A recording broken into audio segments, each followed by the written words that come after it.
We present Jimmy Clitheroe as the Clitheroe Kid, with Peter Sinclair, Patricia Burke, Leonard Williams, Danny Ross, and Diana Day in... The House That Jim Picked.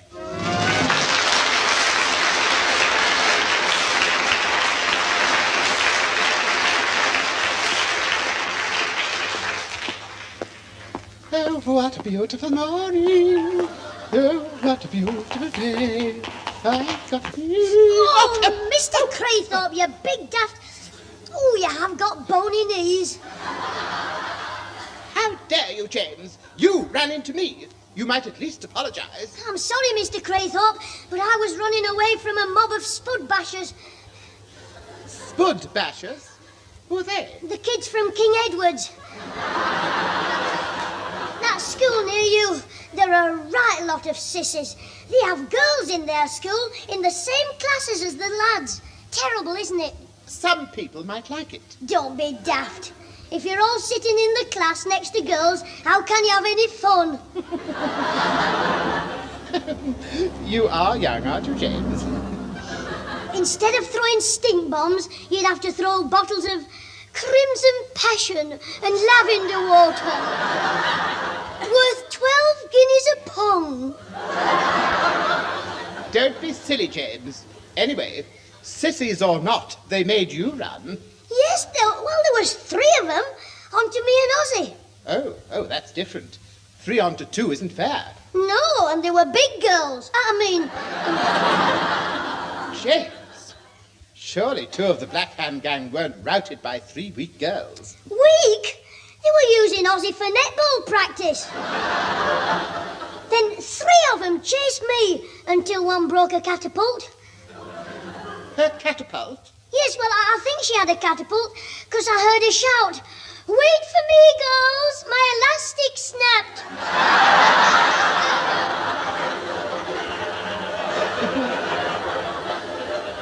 James, this sounds like one of your stories again. No, it isn't.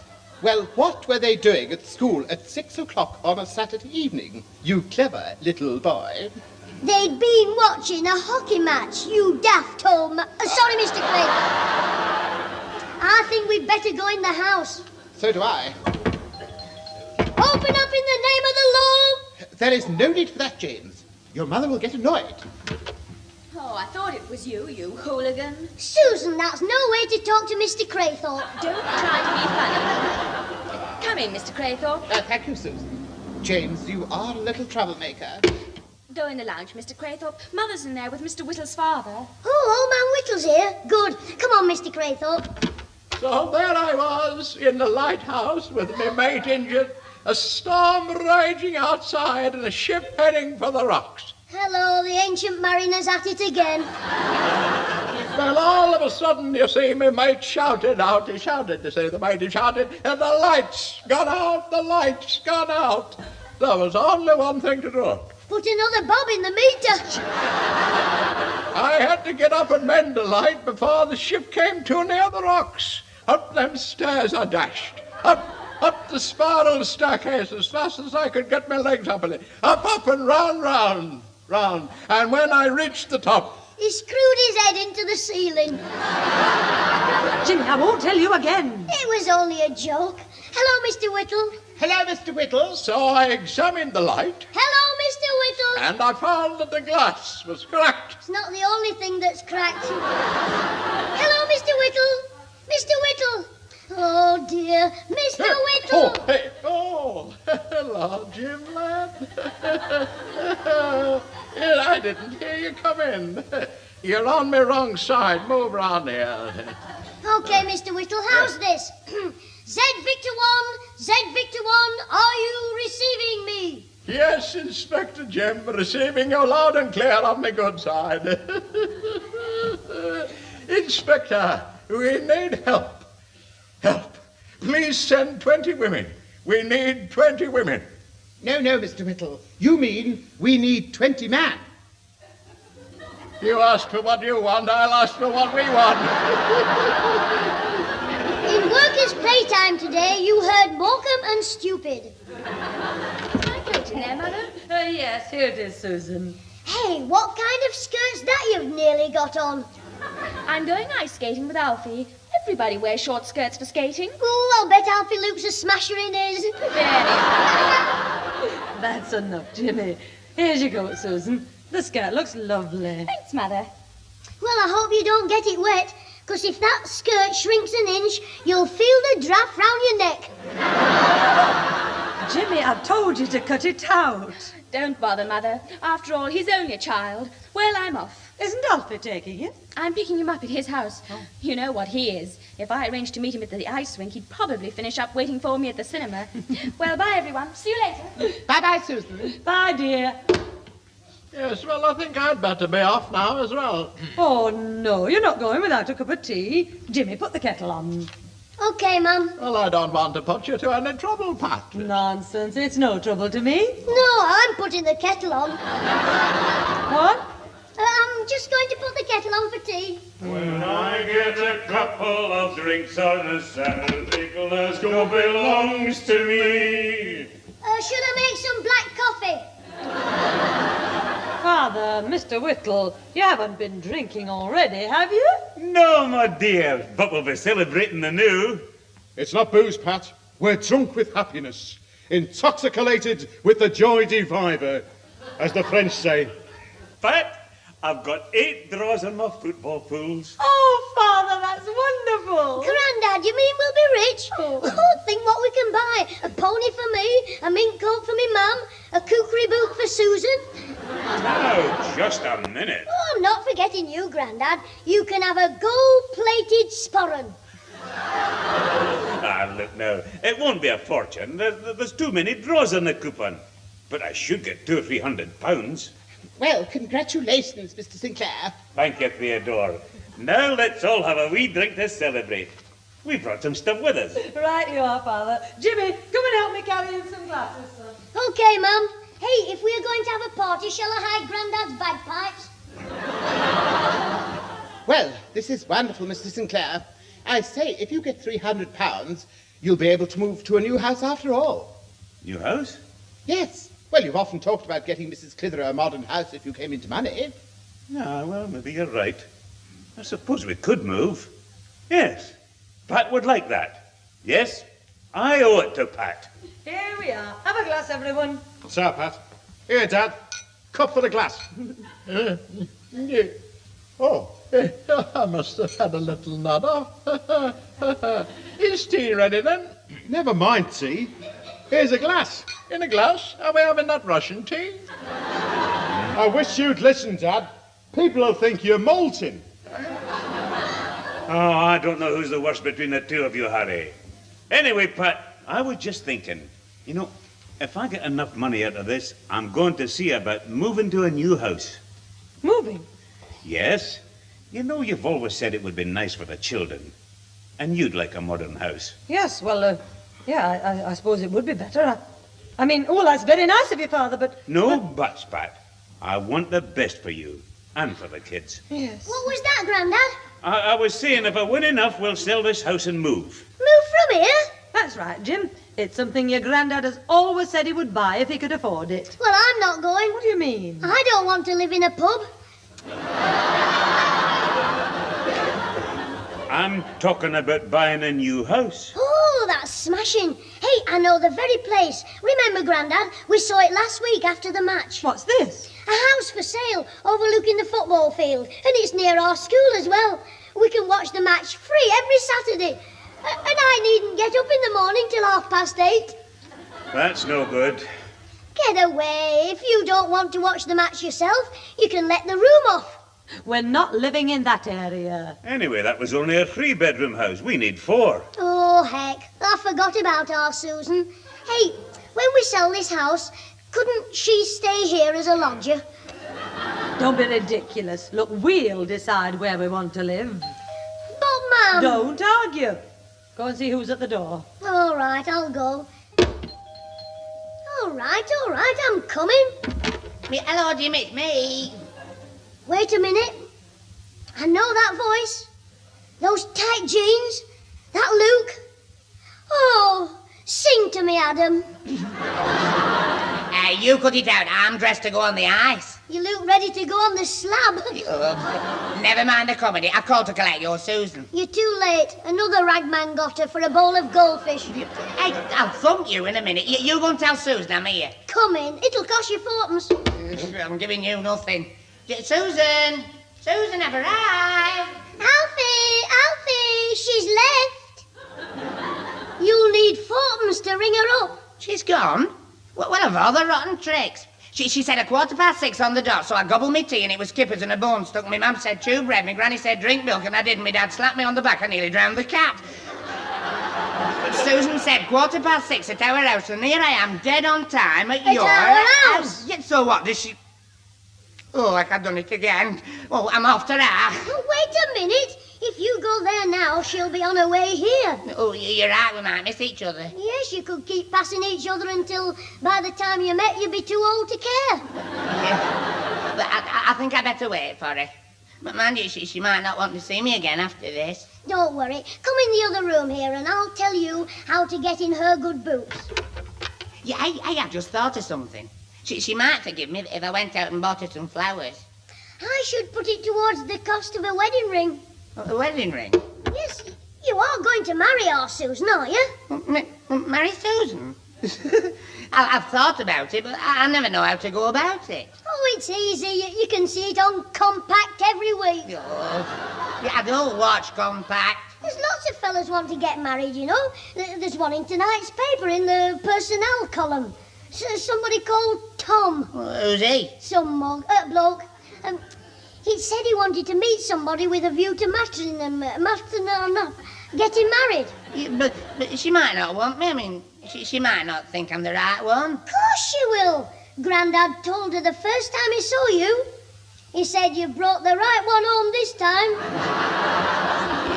Hey, are you being funny? No. Mother, has Alfie Hall been here?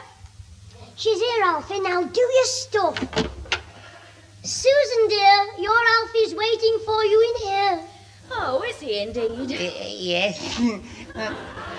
Hello, Susan. Good evening, Mr. Hall. Susan, Alfie wants to ask you something. Is that so? Yes, sir. I was just going.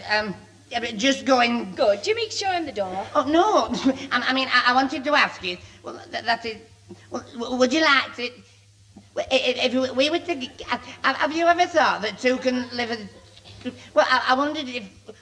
Would you say yes if could? Oh, could you have a glass of water? If you don't get on with it, I'll stick your head in a bucket. Oh, shut up. Susan, what I mean is, you don't want to be an old maid, and not that you will, and even if you were, I'd still want to be with you, because I like old maids, and you know, like. Alfie Hall, you don't turn up to take me skating, you keep me waiting, you don't even apologize, and then you say I'll finish up an old maid. Well, as far as I'm concerned, you can go and sit on the ice till your jeans free. Oh, Susan! Oh, Susan, come back. No, I'm sorry, Susan, it was all a mistake. And I made the mistake, picking on him to propose to her. If he did sit on the ice, his brains would freeze. There must be somebody else. Somebody who doesn't know what she's like. That's it, the bloke in the paper. Tom. Oh, where is it now? Lonely Tom is going to get himself a letter.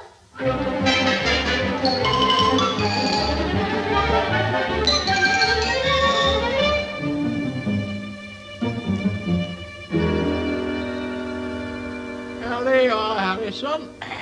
These are all the nails I can find. Well, they'll have to do, Dad. Nails? But this is the last time I'm fixing these hinges. Yeah. I don't blame young Jim, it's you. Oh. A man of your age playing swings on the front gate.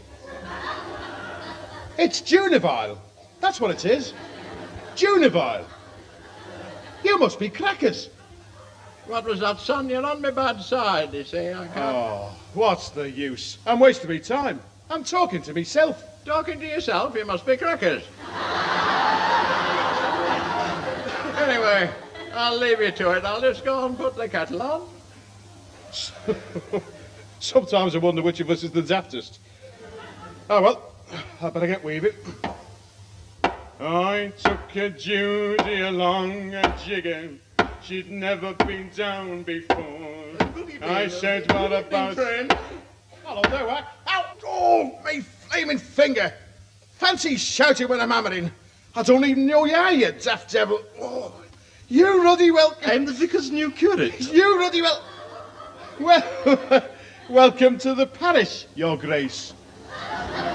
Oh, well, thank you, I'm sure. My name is Mr. Thomas. Oh, I'm Harry Whittle, Reverend. I'm afraid I made a bit of a fox's pass, as they say. Oh, yes. Not at all. I'd have controlled my emulsions if I'd known you was the vicar's curio. Curate. Do you know, you don't look holy. Holy? I'm afraid I don't quite follow you. Well, you know, you're wearing a shirt and a tie. I mean, the vicar always wears a horse collar. A horse collar? Oh, yes, well, I know what you mean. Yes, well, I've just been down to the youth club. I'd like to be informal there, you know. Yes. As a matter of fact, that's why I'm down here. I want to see Mrs. Clitheroe to ask her for some help with one of our little socials. Oh, yes. Now, she lives in the street, I believe? Yes, next door, Your Reverence. Do call me Mr. Thomas, please. Right, yeah, Whack. Yes, well, I'll go next door and see Mrs. Clitheroe, I think, now. Cheerio. Right, Mr. Thomas, ta-ra. I'll see you in the pulpit. Oh, dear. What a parish. No, I must be charitable.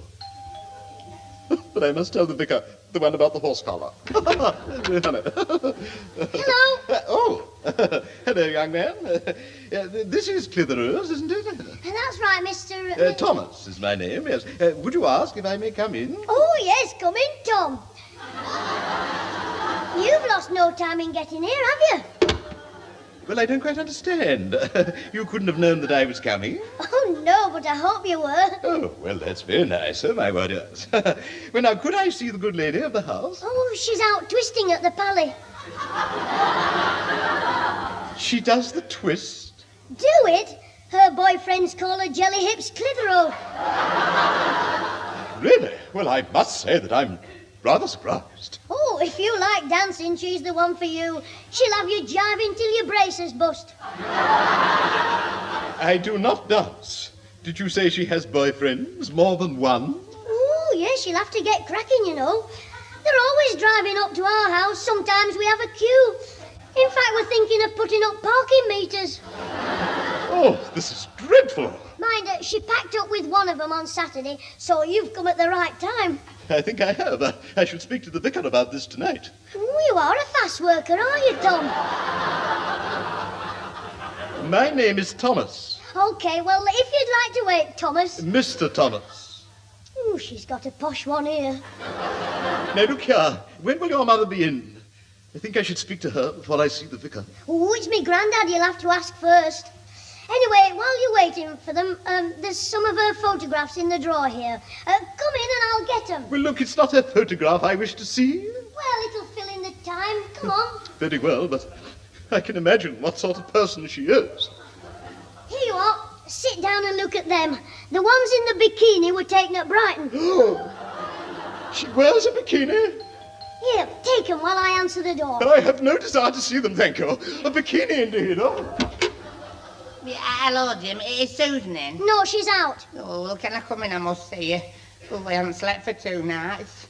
I've tried hot milk, counting sheep, 100 backwards, but all night long I keep seeing her face. I'm not interested in your nightmares. Anyway, you're too late. Tom's in there waiting to ask you to marry him. Tom who? Tom out of the newspaper. You remember the personnel column. You what? Where is he? Well, I'm afraid I can't wait any longer, young man. So you were the snake in the grass who's taking her away in front of me, eyes behind me back? I beg your pardon. Oh, this is Alfie, the boyfriend she packed up on Saturday. What? A young boy like you? You should think yourself lucky to be out of her clutches, the Jezebel. What? You're an old goat. I'll teach you to chase after young Jezebel, is she? Yeah, you're all that. Oh, the boy's gone mad. Oh, get him off me. Help. Oh, help. What's all this? What is it? What, Alfie, stop it. Now, what's going on? Alfie, who is this bloke anyway? He's a sort you read about in Sunday papers, trying to lure young girls away. He's after Susan. Oh, you are you? Move away, Alfie. Let me get a smack at him. Stop it, he wants to marry her. What do you mean? I'm the new curate in the parish, and I came to see Mrs. Clitheroe to get some help at our youth club. You what? But after what her sons told me, I wouldn't let her near my young boys. Not at any price. Jimmy, what does this mean? I think it means I'll be having me supper standing up.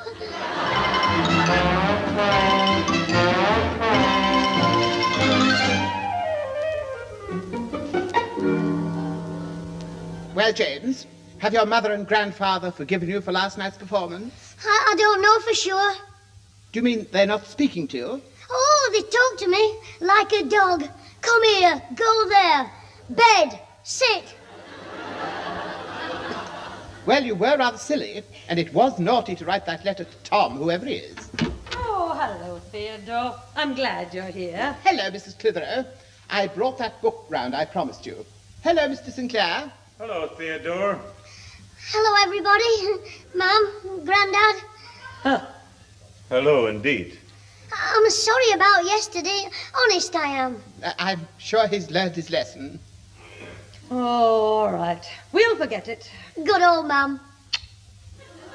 How about me, then? I forgive you, too. I'm not kissing your whiskers. All right. Well, I see we're back to normal again. Well, I think you were right about that house, Theodore, from the look of the outside, anyway. Oh, I'm sure you'll like it. Well, we're going to see over it tomorrow morning. But I thought it was too small, only 3 bedrooms. Not the one near the football field. No, James. It's very near my house. Oh, you'll like it. Near you? But we can't live there. It's miles from our school. I'll have to get up in the middle of the night. Oh, but, hey, Mum, maybe I could have every morning off. No, Jem. If we moved there, you'd have to go to a different school. Yes, there's a very good one near there, King Edward's. What? That's a girls' school. Now, James, it's for boys and girls. You know that. I know the black hang gang will murder me. I'd be a sissy and a spud basher. Oh, don't be ridiculous. Oh, Mum, don't send me there, please. Stop it. You'll be sorry if you do. I'll run away. I'll eat a worm. You'll feel the weight of my hand if you don't keep quiet. All right, but you'll be sorry, old Mum, when they put me in the hockey team and I have to wear bloomers.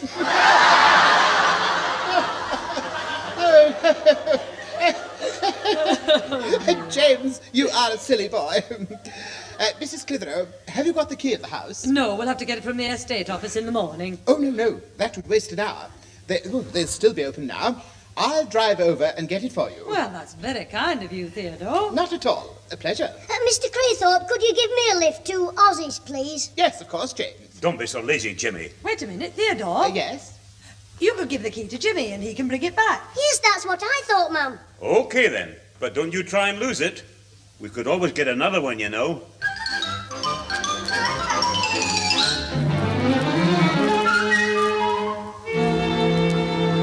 Yeah, well, Susan, for once Jimmy did us a good turn, I mean. Because it showed I liked you when I gave Mr. Thomas a black eye and that made you happy. No, not his black eye, I mean me losing my temper. Because I thought you were a Jezebel. And all the time it was your mother who had all those men. Yeah, I mean, he said it was. I know what you mean, Alfie. Anyway, we're all right again now. Yeah, but how long for? I mean, when you move into your new house, you might meet some posh bloke living near there and forget about me. Oh, don't be so silly. Anyway, we're not going into that house near Mr. Craythorpe. Mother and Grandad said it was in a terrible condition. That's who he's on the phone to now, the estate agent, telling him off. Well, does that mean you're not moving after all? Oh, I suppose they'll find somewhere else. Personally, I wish we weren't moving at all. I never wanted to. Well, why didn't you say that before? You little sneak. You've been listening at the keyhole again. I wasn't. I just bent down to tie my shoelace and I happened to be near the door for a second. Oh, yes, well, next time you bend down, I'll just happen to be practising penalty kicks.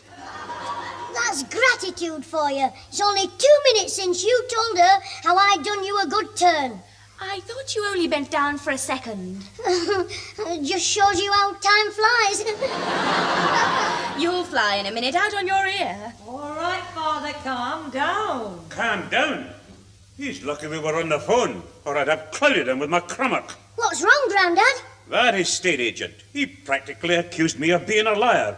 Or else I must have been drunk when I inspected the house. Hey, that's terrible. It's ridiculous. You should have told him you've never been drunk in your life before opening time. Oh, you're asking for it, my lad. Jimmy, keep quiet. What was wrong with the house? Oh, it was dreadful. The walls were damp. Damp? They looked as though they'd been sprayed with a hosepipe. There were beetles all over the pantry floor. Oh, I can't stand things crawling round you. You don't mind our Susan in the front room? You've been told to keep quiet. Aye, what about the rat? Yes, Susan, why don't you tell him? I'll phone you in a minute. Jimmy, one more thing from you. You'll be sorry. Go and answer the phone. I'll get it, Mother. I'm expecting a call from Mary Fletcher. Righto, Susan. Yes, Alfie. Father saw a big rat in the dining room. You heck. Well, what you going to do now then, Mrs. Clitheroe? Well, I suppose we'll look for another house. If anyone wants to. Well, you wanted a new house back, didn't you? No, it was your suggestion, Father. And I thought it would be better for Susan and Jim. We don't want to move. Susan told Alfie when I was listening at the tie my shoe. Now, Pat, now let's get this straight. Do you want to move? No, I never wanted to leave here, personally. And neither do Susan and Jimmy. No more do I. Oh, we're a right lot of nincompoops. You're right, Father. We've all been going to move for somebody else who didn't want to go in the first place. Well, what a pair. To think I've gone to all that trouble for nothing. What trouble? I'll tell you what trouble. That was Ozzy on the phone, Jimmy. He wants to know if you finished with his tame rat and box of beetles. What? Oh, no. Ozzy Blabbermouth. Ooh, don't some mothers have 'em?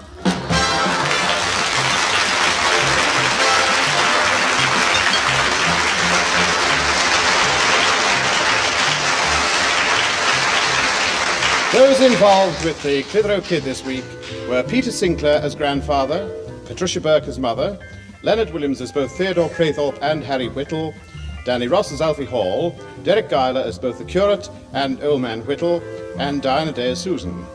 The recorded programme was written and produced by James Casey and starred Jimmy Clitheroe as the Kid himself.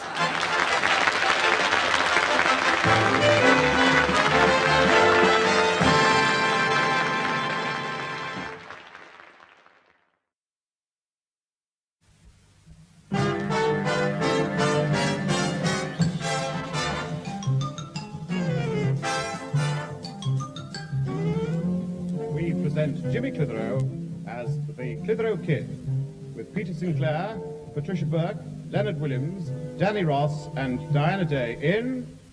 What a guy.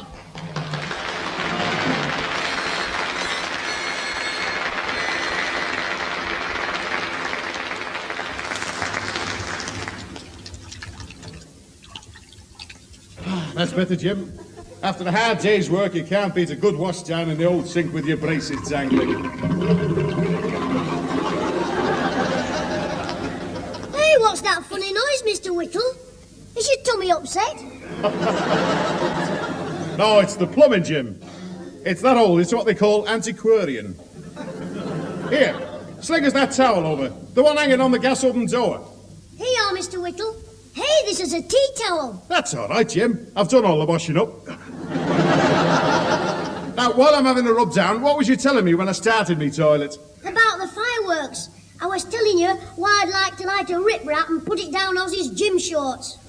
Oh, what? You were saying you'd been going round together collecting pennies with a guy. That's right. We went into partnership. His guy and my pram for equal shares of the profits. That's what caused all the bother. I'm sorry, Jim. I don't copy your drift yet. Now, just cut the cackle and get down to the Burke credentials. What happens over the shirt out? Well, I'll show you with these pennies. I was sharing them out like this, you see. Huh? A penny for you, Ozzy. A penny for me. That makes tuppence for you, Ozzy. And 1, 2, tuppence for me. That makes threepence for you, Ozzy. And 1, 2, 3, threepence for me. That makes fourpence for you, Ozzy. And 1, 2, 3, fourpence for me. But Jim, you've got 10 pennies to his 4 already. I've heard of cook in the books, but this is a 7-course dinner. Didn't he rumble what you were doing? Yes, he did. It's my own fault. I should have waited till it went a bit darker. Why's that? Then he wouldn't have noticed these pennies were buttons. Oh, Jim. Sharing money with you must be like playing snap with an octopus. No wonder the partnership's been exterminated. What are you going to do now? You can't collect without a guy. Well, I'll soon make one. A super one and all. All I want is some old clothes, some sacking, straw for the stuffing, and our Susan's boyfriend, Alfie Hall. I shouldn't think he'd be much help at making a guy. I don't want him to help. I just want him for a model.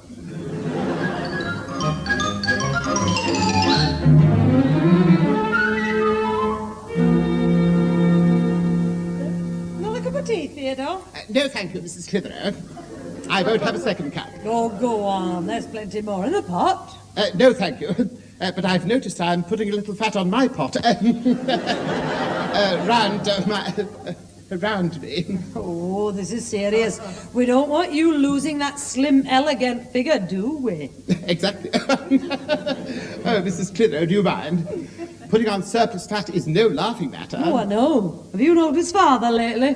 Yes, Mr. Sinclair is looking rather rotund. Still, what can you expect? He does like his glass of beer. Yeah, the way his clothes are fitting him, he's more like one of the barrels. And I daren't give them away. You should have been here yesterday when Mrs. Peters called about the jumble sale at the church. Oh, the trouble I had getting father to part with his old clothes. Oh, I know what you mean. I remember the struggle I once had trying to get some clothes off Mrs. Billington. Really? Oh, I don't mean it that way. Oh, you are in a frivolous mood tonight, aren't you? You're all right, Pat, all right. Well, what have you done with it? With what, father? Old sports coat, where is it? I haven't got it. I'll bet you haven't. Probably just passed through your hands on the way to the jumble sale with all my other clothes.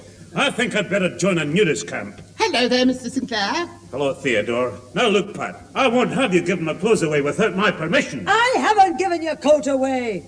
I don't know where it is and I don't care either. Hello, what's this? Today in Parliament? Oh, that's just what I want. My dear little grandson coming in with his wisecracks. Oh, I'm glad you're in a good mood, Grandad. I've got something to tell you. I've tried it on and it fits. What are you talking about? That mouldy old sports coat with the beer stains on it.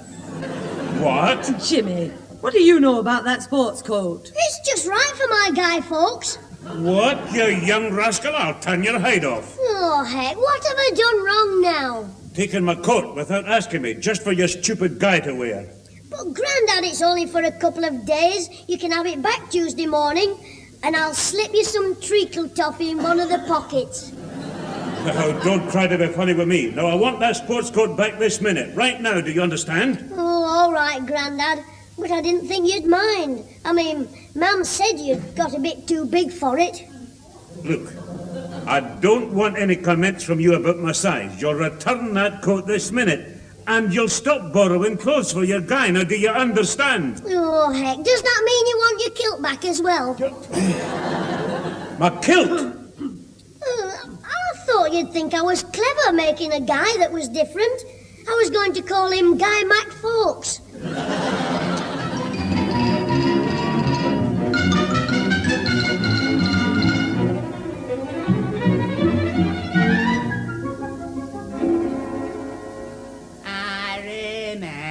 You, ooh, you're the one who made my dreams come true. Ooh, sweet Sue, ooh, ooh, oh. Yeah, it's Susan. Yes, Alfie? Isn't it nice just the two of us sitting here alone in your front room with that lovely coal fire? Coal fire? Alfie, that's our new electric fire. It looks like coal burning, but it's only imitation. Is it? Well, heck, well, when you went out just now, I tried to poke it. What? You haven't damaged it. Oh, Grandad will go mad. Yeah, it's all right, Susan. I was only having you on. Hey, I fooled you for a minute, didn't I? Hey, can I ask you a question? What is it? Well, it's something I've been wanting to ask you for days. Well, what is it? Well, Susan, what I want to ask you is this. What have you done with my cotton trousers? What have you done with my cotton... Eh? What are you doing in here? Sitting by the fire with you, Susan. Not you, Alfie, him. Jimmy, what do you want? I scrounged some old clothes up the street for me guy. I put them in the kitchen just now while I went out for 2 whipped cream walnuts, and when I got back, they were gone. Well, you must have eaten them then. Alfie, if anybody ever tells you you haven't got the brains of a donkey, thump 'em. Because you have. Have I? Look, I know what's happened to those old clothes. I thought there were some more things for Mrs. Peters' jumble sale, so I took them across to her house. What? You big daft Nelly. Hey, now, there's no need to be like that, Jimmy. Susan did what she did without knowing. Well, I mean, she knew she was doing it, but she didn't know what she was doing. And when she did it, she thought she was doing something else. It's all right, you talking, Alfie. What would you do if she took your cotton trousers? Freeze to death. Look, if you want to get them back, all you have to do is to go across to Mrs. Peters' house. Tell her it was a mistake and ask for them back. All right, then, I will.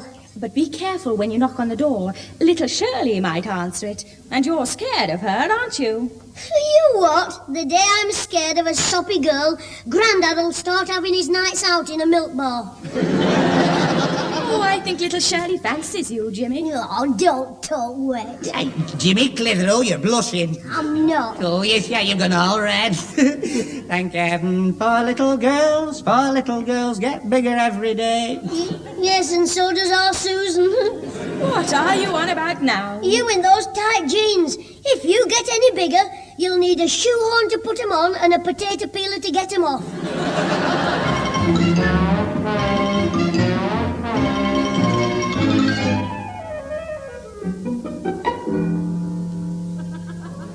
Well, it's nice of you to call round, Jimmy. Come into the living room. No, I don't want to disturb anybody. Oh, there's nobody in. Mother's out collecting jumble. What have you come for? It isn't to invite me to your bonfire on Monday, is it? Not on you. No, I've come for some old clothes. Oh, I see. Yes, I put 'em on one side for me guy, but our Susan brought 'em across to your mother by mistake. Oh. So I've come to ask you for them back. Oh, I see. Well, perhaps I can get them for you.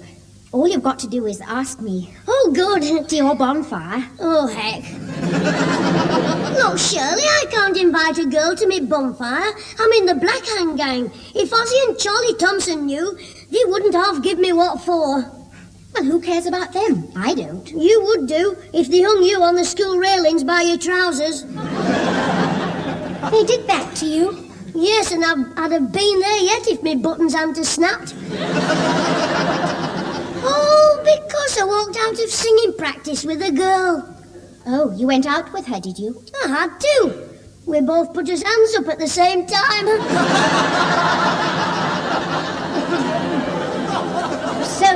So that's why I can't come to your bonfire. Well, you can see how it is, can't you? Yes, I can. Well, if you're going, good night, Jimmy. Good night, Shirley. Wait a minute, what about them old clothes? Well, I couldn't tamper with those. Mother wouldn't like it, and the vicar's coming round to collect them later tonight. He might call before she gets back. But me guy's already made. I've got to get him something to wear if I want to collect any money. Hey, are they the ones behind the settee? Never mind, they're all mixed up and we mustn't touch them. Here, let me look. Those look like my trousers. Jimmy Clitheroe, leave those things alone. Yes, I'm sure they are. Now for the jacket. Come here, give me those things. Shirley, let go of them, they're mine. Get off them, you're tearing the turnips. I'm not going to let go. You've no right to be meddling with them. For the last time, Shirley, will you let go of my trousers? Whatever is going on in here? Hey? Oh, heck, Mrs. Peters, I'm just teaching Shirley how to play tug-of-war. He's not. He's trying to take some of the clothes. Jimmy Clitheroe, I'm surprised at you. Well, some of these clothes are mine, and that's why my mum told me to come and ask for them back again. Oh, did she? Yes, she did, so you better just... Mum. Get out of this house, you young hooligan. But, Mammy, it's all a mistake. I can explain. Look, I'll deal with you when I get home. Now, just apologise to Mrs. Peters and then clear off. Oh, heck, I'm sorry, Mrs. Peters. That's all right, Jimmy. But I'm still not clear as to what all this is about. Never mind, dear. We've had enough trouble at home over this. Off you go, Jimmy, this minute. Oh, all right, Mum. Good night, Jimmy. Good night, Mrs. Peters. I'll come to the door with you, Jimmy. Jimmy? Don't you talk to me, you girl, you. But, Jimmy, I've just thought. I can put some of those clothes on one side and sneak them across to you in the morning. I'm not interested. You're nothing but a daft, soppy troublemaker. Say that again. Well, Mummy's collected so many, she'll never miss them. I'll get some for you, shall I? Oh, thanks, Shirley. You're a pal. And in return, you'll invite me to your bonfire. Yes, this is blackmail. Look, Shirley, I daren't have any girls at me bonfire, not with Ozzie and Charlie Thompson around. But, Jimmy, it's childish. You mean to say you daren't let them see you with a girl? Listen, do you know what they were going to do to me the other night? Get some glue, stick feathers all over me, and then throw me in the duck pond. And all because they said they saw me walking home with a big fat girl. But they didn't do that, did they? No. When they got a closer look at her, they ran away like mad.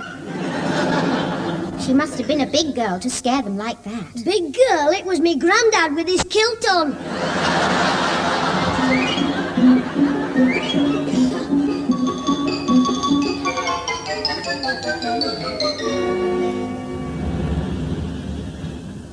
Penny for the guy. Penny for the guy. Don't forget the guy, sir. Hey, sir, don't forget the guy. Hold me homework. Oh, Sonny, will you get out of me way? Oh, sorry, sir, but I've only collected tuppence today. I'm sorry, but you're too late. I've just given all my pennies away to another boy with a guy. Oh, well, don't worry about that, mister. I'll get you some change in the sweet shop here. You cheeky young devil. Clear off. Go on, out of me way. Oh, this is a dead loss. Hey, lady, don't forget the guy. Remember, the 5th of November. Oh, another one. You're unlucky, Sonny. I don't think I've much change left. Oh, anything'll do. Well, I gave most of it to another boy round the corner. Oh, dear. Well, I'm afraid that's all I have. Oh, it doesn't matter how much it is. As Mum says, it's the thought that... What's this? A blooming halfpenny?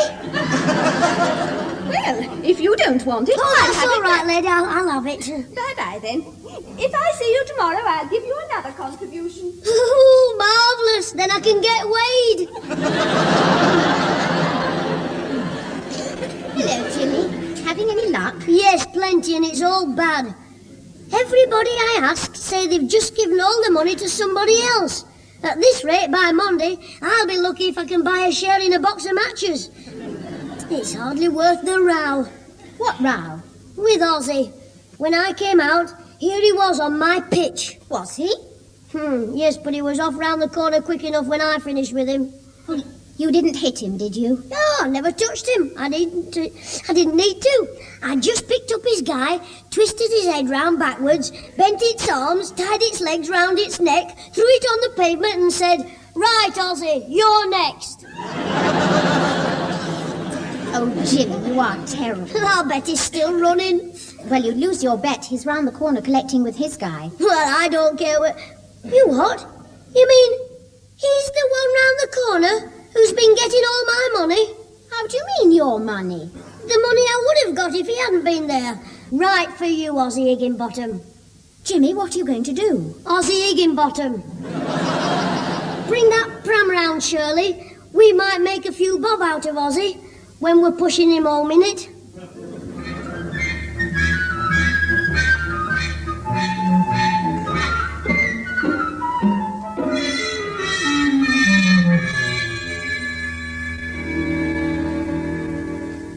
Hold the head still, Alfred. I can't sew him properly if you keep fidgeting. Oh, I'm sorry, Mr. Clitheroe, but I am enjoying this. Do you know, I haven't made a guy since I was a kid.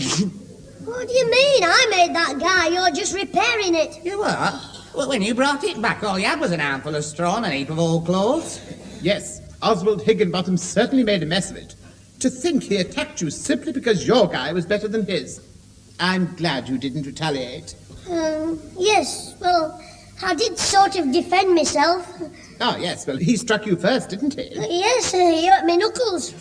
I mean, my feelings. Well, always remember the soft answer turneth away wrath. Ah, that's what my mother always says when she hits my father. She says the coward strikes the blow and the brave man gives you cheek. I mean, turns it round. The cheek. The other one, that is, I think. Sew his mouth up, Mr. Craythorpe. James! The guy, I mean. I want to go out collecting. Oh, yes, well, don't be impatient, James. Alfred, pass me the needle, please. Here. Cotton. There. Thimble. There. Scissors. Luke, Dr. Kildare. Just tie the ends up and let me get out.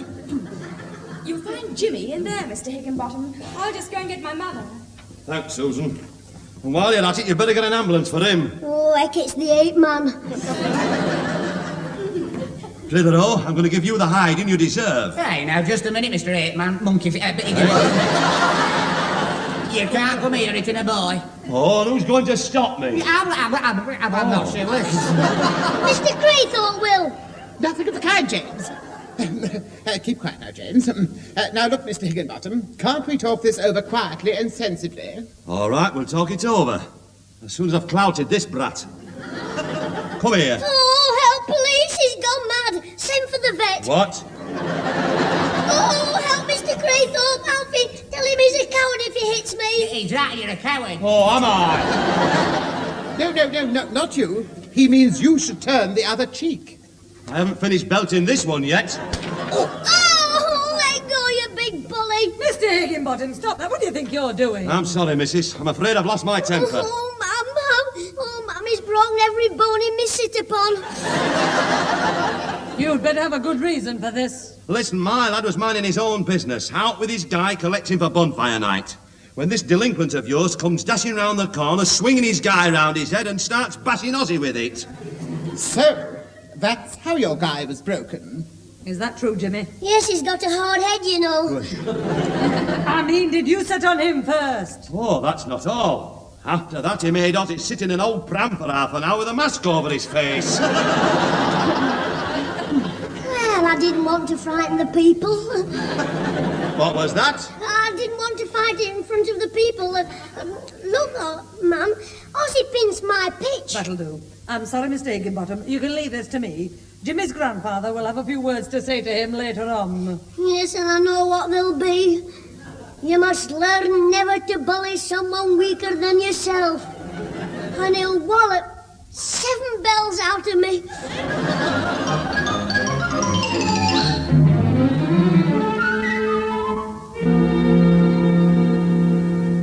Susan, will you get my cream gloves out of the front room, love? They're in the top drawer of the sideboard. Oh, all right, Mother. I'm not ready myself yet. And give your grandfather a shout. It's 10 to 11, and you know how the vicar hates people coming late to the service. Righto, I'll call him. I'd better call Troublemaker as well. Grandad, Jimmy, it's 10 to 11. Mother said to hurry up. Is that you, Susan? Or was it the croak of a wild bullfrog? Oh, you're in the lounge, are you, funny boy? Well, get out of my way. I've got to get Mother's gloves, and you better get ready for church. I'm not going. Oh, aren't you? Well, Grandad will soon change your mind. Oh, no, he won't. I'm not bothering today. I think I'll wait till Saturday and go to the church bingo drive. Susan, haven't you found my gloves yet? Oh, sorry, Mother, I'll get them. By the way, Master James isn't going with us to church. Yes, I know. Here you are. Do you mean you're letting him miss church?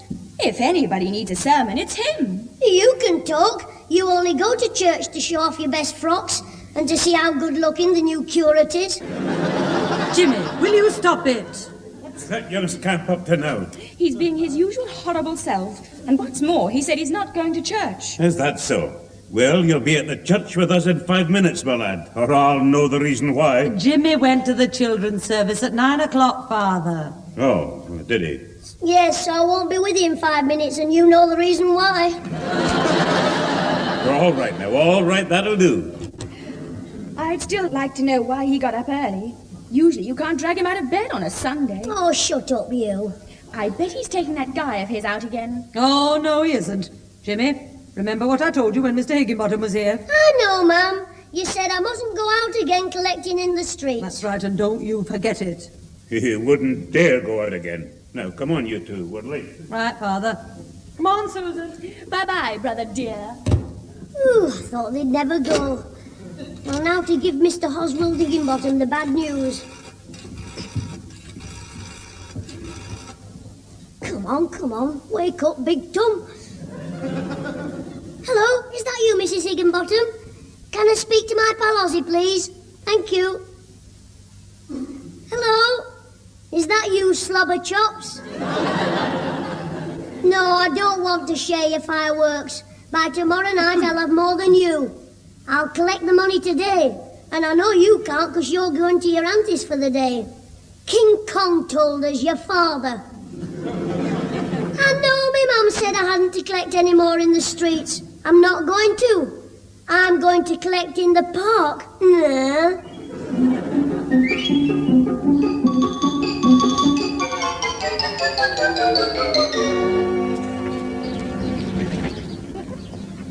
Penny for the guy. Don't forget the guy, sir. Thank you, sir. Oh, hello, Jimmy. I was just having a walk through the park. Good. Keep walking. I think you're very cruel sometimes. Look, Shirley, if the Black Hand Gang sees us, I'll have to play Puss in the Ring. Oh, that's a girl's game. Not the way they play it. They stand round you in a ring and slap you in the puss. All right, I'll go. I didn't expect to see you anyway. I thought you'd been forbidden to do any more collecting. In the streets, me mum said. This is the park. Oh, Jimmy, you are a twister. That's what Ozzy said, only he told me what kind of a twister I was. I'll bet he's going mad because I'm collecting today and he can't. Funny talking about Ozzy. I saw him about half an hour ago speaking to Mrs. Billington. You did? That's right. Well, I don't... Hey, up. Hey, I've just seen her. Look, Beaky Billington. I think she's spotted us. She's pointing her nose in this direction. Well, what does it matter? Well, you know what a mouth she's got. She's sure to tell me mum she saw me collecting with me guy. Oh, she's coming. Oh, heck. Well, maybe she won't say anything. Who, the human carrier pigeon? She'll take one look, tie a message to her leg, and she'll be off. Good morning, James. Shirley? Hello, Mrs. Beaky Billington. Good morning, Mrs. Billington. Well, I must say you've surprised me, James. You've given me a bit of a shock and all. I mean, it's a nice surprise to meet you when we were taking the guy for a walk. Mrs. Billington, Jimmy couldn't collect anything yesterday, and tomorrow is bonfire night, so he had to collect on Sunday. No, quite. Well, the better the day, the better the deed. I mean, who am I to object if Mrs. Clitheroe approves? Well, that's it. My mum doesn't know. Oh, well, it'll be a surprise for her then when the vicar tells her. Oh, heck. Well, how much have you collected? 4 and 3pence. But that's nothing to what I'll collect when I get home. As much as that? Oh, I thought you'd only just started from what Oswald told me. Ozzy Higginbottom? Of course, he gave me your message. Eh? What message was that, Mrs. Billington? Oh, didn't you tell Shirley, James? No. Well, Shirley, perhaps you thought James was collecting money for his fireworks. Yes, I did. Well, you're wrong, isn't she? Is she? I mean, she is. Yes, all the money James collects is for the vicar's bonfire fund for the poor children of the parish. Oh, blooming heck. I must say, James, when Oswald told me, I was pleasantly surprised. I must remember to thank him tomorrow with a Roman candle. And it was very nice of you to want me to give the money to the vicar. He's too shy, I suppose, Shirley. Yeah, shy 4 and 3pence. Well, if you give me the money, I'll make it up to 5 shillings and take it to the vicar. All right, here you are. Thank you, James. Oh, well, I'd better be off. Bye-bye for now. See you again. Look at her walking away with my money. She's not a pigeon, she's a thieving magpie. Well, I've had it now. What a bonfire night it's going to be. Look, Jimmy, I told you, I've got a box of fireworks at home. Oh, well, there's nothing else for it. We'll have to go together. Oh, good. But I let them off. and you keep back out of the way. Well away. Now look here. In case you may get hurt, I mean. All right. What time shall we meet you? Well, about past... What do you mean, we? Well, you see, Gillian Simpson, Sheila Carter and I bought the 10-shilling box between us, so there'll be 3 of us with you. Oh, no, that does it. It's all off. All right. I hope you enjoy yourself watching everybody else letting fireworks off. It's no good, Shirley. If the gang saw me with 3 of you, they'd murder me. Wait a minute. Unless... OK, I'll do it. But if any of the gang come up, the 3 of you'll have to pretend to be crying. Crying? What for? Look, if they think I'm helping you, I'll be shot. But if you're crying, it'll be all right. The gang might even promote me. Because they see us crying? Yes, because they'll think I've pinched your fireworks.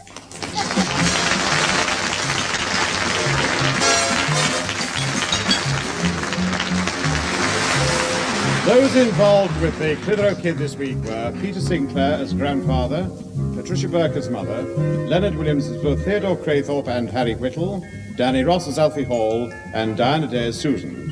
Also appearing were Tony Melody, Rosalie Williams, and Carol Gardner.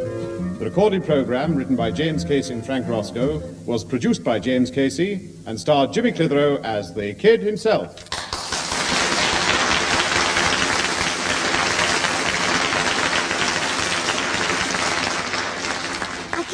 Tell you I'm not letting the fireworks off after all. Mum says it's too dangerous, and I suppose she's right.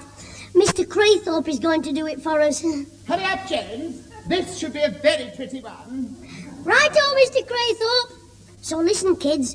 Get somebody to let yours off. It's safer.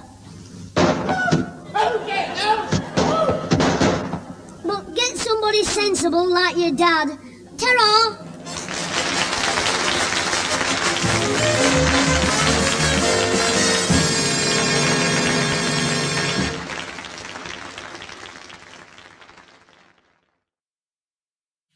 This is the BBC Light programme and the British Forces Network in Germany.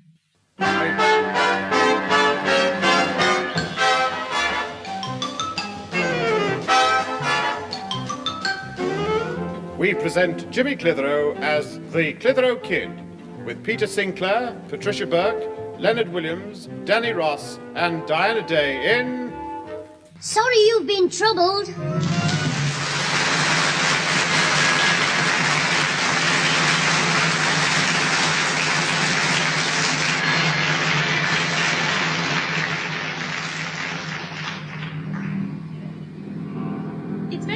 Run me into town, Mr. Craythorpe. Oh, not at all, Susan. It's a pleasure. The garage is just round the corner here. I left my car to have the oil changed while I came to see your mother. Well, now I'll be on time for my hairdressing appointment. They don't like you to be late. Don't worry. I'll get you there. How's Alfred? Oh, he's fine. Tonight he's taking me to... Oh, no. Look who's coming down the street. What? Oh, yes, it's James. Oh, don't let him start pestering you or we'll never get into town. Don't worry, Susan. I won't. Hello, Mr. Craythorpe. You're just the man I want to see. Can I have a word with you? Sorry, James. Can't stop. Susan and I are in a hurry. Why? Where are you going? Hey, Mr. Craythorpe, I better warn you, if she's running away with you, she won't get far in those tight jeans. James, what a silly suggestion. Me eloping with your sister. Yes, I should have known. You're not that daft. I mean, she might look all right now with her war paint on, but you should see her first thing in the morning with a pasty face and her curlers dangling. Ooh, no wonder the canary left home. Look, what's the idea of walking about in your gym pumps? I'm practicing to be a cat burglar. Don't be funny. Mother said you hadn't to wear them in the street, only for your PT class. Well, we've just had PT. Now then, Mr. Craythorpe, would you like me to surprise you? What is it, James? Here, feel me muscles. No, I'll do no such thing. But I want to show you how tough I am. Go on, feel me muscles and I'll give you a surprise. No, thank you, James. Well, let me feel yours and give me a laugh. You'll feel my hand in a moment, where it hurts. Sorry, Mr. Craythorpe, but I just wanted to show you why I've been picked for the gym team at school. Well, Mr. Craythorpe isn't interested. How do you know? You're always asking me how I'm getting on at school, aren't you, Mr. Craythorpe? Yes, James. I remember the time I foolishly asked you what you had learned in the chemistry class, and you showed me. I was in the middle of cooking lunch when you dropped half a dozen stink bombs on the floor. That's right. Then your sister came in the kitchen, sniffed and said, Theodore, whatever have you put in your apple strudel? Mr. Craythorpe, I'm going to be late. Coming, Susan. James, we shall have to go. But I was going to tell you, I'm taking part in a gym display next Saturday down at the RAF camp. Some other time, James. If I'm late taking Susan to the hairdresser's, she won't get her hair done. Well, take her in the pet shop for a poodle cut. That's enough of that. Come along, Susan. We'd better be going. But I was going to tell you about the gym display. And I'm going to tell Mother about your rudeness. Coming, Mr. Craythorpe. All right, tell her then. I'm not scared. They'll change the tune when I'm a big success in the gym display. Well, I'd better get home. Hello. All the dustbins are out. I'll do a bit of vaulting practice. Right, Jim. 10 bins in 10 seconds. Go.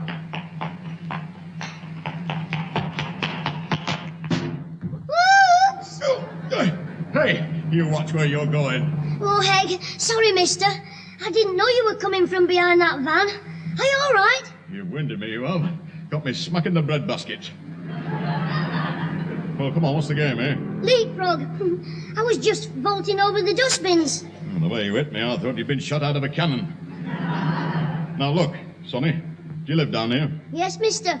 I'm good at vaulting, you know. That's why I've been picked for the team at school. They've even named it after me. Have they really? Yes, it's called the gym team. You see, my name's Jim. It's a joke. Gym team. Yes, very funny. Now, listen, Sonny, I'm trying to find a house around here, you see. Well, take your pick. The street's full of them. Hey, next Saturday we're in the gym display at the RAF camp. Look, son, very interesting, but And afterwards we get tea and cakes in the naffy. Yes, but could you tell me... Then they're going to let us sit in the cockpit of a jet fighter. Not all at once, there's 12 of us. Yeah, but what And I if want the weather's fine, we're having a fly in a train, a smashing... Can you tell me where I can find... Shut up! What's the matter? Was I making you airsick? Look, I've got a name and address on my delivery note here. Look at it. It's Lilac Avenue, but I can't make out the number. Now, it's some people's name of... What's this here? Clitheroe. Do you know 'em? No, everybody knows Clitheroes. They're the poshest people in this street. Is that so? Yes, well, you can tell. They have boiled ham twice a day, real fruit on the sideboard, and the Grandad has a shave when he's not going anywhere. You seem to know a lot about these Clitheroes. I should do. I'm Jimmy Clitheroe. Well, why the thundering heck didn't you say so before? Well, come on, show me which house it is, then. All right, then. Hey, is this your van? Yes, it is. And I don't give free rides to little lads. But it's got post office written on the side. Yeah, I see it's no use trying to fool you. Oh, hey, if it's about the licence, we haven't got a telly. That aerial's only for show, for the sparrows to perch on. Look, son, I'm not a detective, and I'm from telephones. Oh, well, that's all right, then. Good. Now, for the last time, where's your house? You're right outside it. I might have known. Hey, up, I'm going in, then. Hey, wait a minute. What's in that box you're carrying? Oh, stone the crow. It's a plastic bomb. Oh, come on, then. I'll show you which is our Susan's bedroom. Come in, mister. Wipe your feet. Right, thank you. Oh, at last. We're in, Meredith. Hang on. I won't be a minute. Oh, he talked you to death, that lad. Oh, if it was mine, I'd make him wear a muzzle. Oh, you're still here, mister? Yes, unfortunately. Well, what did they say? Nothing. There's nobody in. Oh. Look, I'll go mad in a minute. Stark raving bonkers. Well, I can't help it if they're out. I'll tell you what. Leave your box with me and call back later. I will not. I'm going. Somebody else can do this job. Come on now. Out of my way, son. Oh, hello. Who's the old gentleman coming up the garden path, then? That's not an old gentleman. That's me Grandad. And that's me mum behind him. Well, thank heaven for that. Oh, there you are, Jimmy. Oh, who's this? Well, I'm from the post office telephone, sir. Why? I was expecting you. Pat, it's the man about the phone. Oh, sorry to keep you waiting. We just popped in next door for a minute. That's all right, Mum. I've been keeping him company, haven't I, mister? You have that. Oh, Jimmy, I forgot. There's some things I want picking up from the grocer's. Go and get them for me, will you? Yes, sir. In a minute, ma'am. I want them now, so I can start making tea. Well, I'll tell you what. I'll phone the grocer and tell him to send that spotty lad on the bike. Now, go on. Look, do as you're told. Go on now, off you go. Oh, all right, Grandad. Cheerio, mister. I'll probably be seeing you in the post office sometime. Oh, that'll be a treat for me. Yes, I often call in there to fill me Grandad's fountain pen.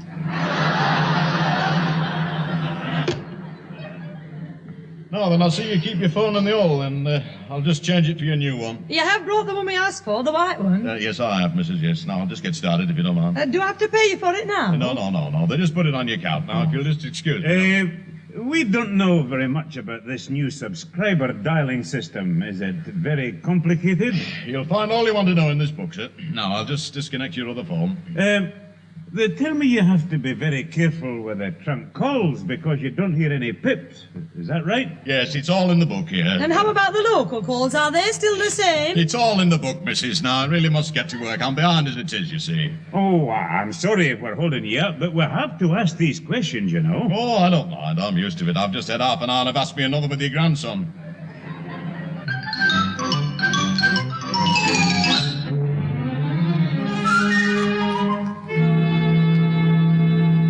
Yes, Ozzy, I keep telling you, this phone's a new one. And it's a white one as well. Well, it was. I'm eating a jam tart. Hey, it cost 30 bob. The phone, not the jam tart. Anyway, we'll save it on the bill, because the calls are cheaper on this new system. Yes, I've just phoned my cousin Duncan to tell him I've been picked for the gym team. You what? I know he lives in Glasgow, but it's dirt cheap now. Yes, 140 miles, 20 minutes on the phone, and all for tuppence. Yes, well, it can't be any more. I never heard any pips. And he says it's tuppence in the boot they gave us. Yes, it is cheap, isn't it? I'll bet I can phone my Uncle Charlie for a tanner. He only lives in New Zealand. Are you still on that phone? Oh, heck. Hang on, Ozzy. She's back again. You know, Susan of Troy. The face that sank 1,000 ships. Don't be rude and get off that phone. Get in the queue. I haven't finished yet. Look, I've waited long enough. Give me that phone. Oh, go and haunt a house. Give it to me. Oh, get off. Let go of it. Give it to me. Get off. Help. Somebody come. My sister's gone mad. Now then, what's going on here? It's all right, Mum. It's just our Susan asking for something. Oh, what? A belt round the ear hole.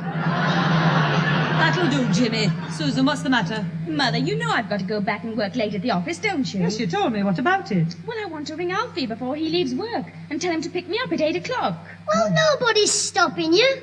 Ring your little lapdog if you want to. Try the phone box round the corner.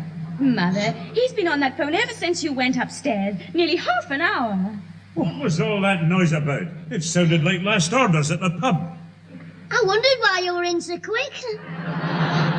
Shut up, you. Grandad, he's been talking to his pal Ozzy on the phone for nearly half an hour. Well, that's where you're wrong, clever clogs. I haven't been talking to Ozzy for half an hour. No? No, I spent the first 20 minutes talking to Haggis-Face Duncan.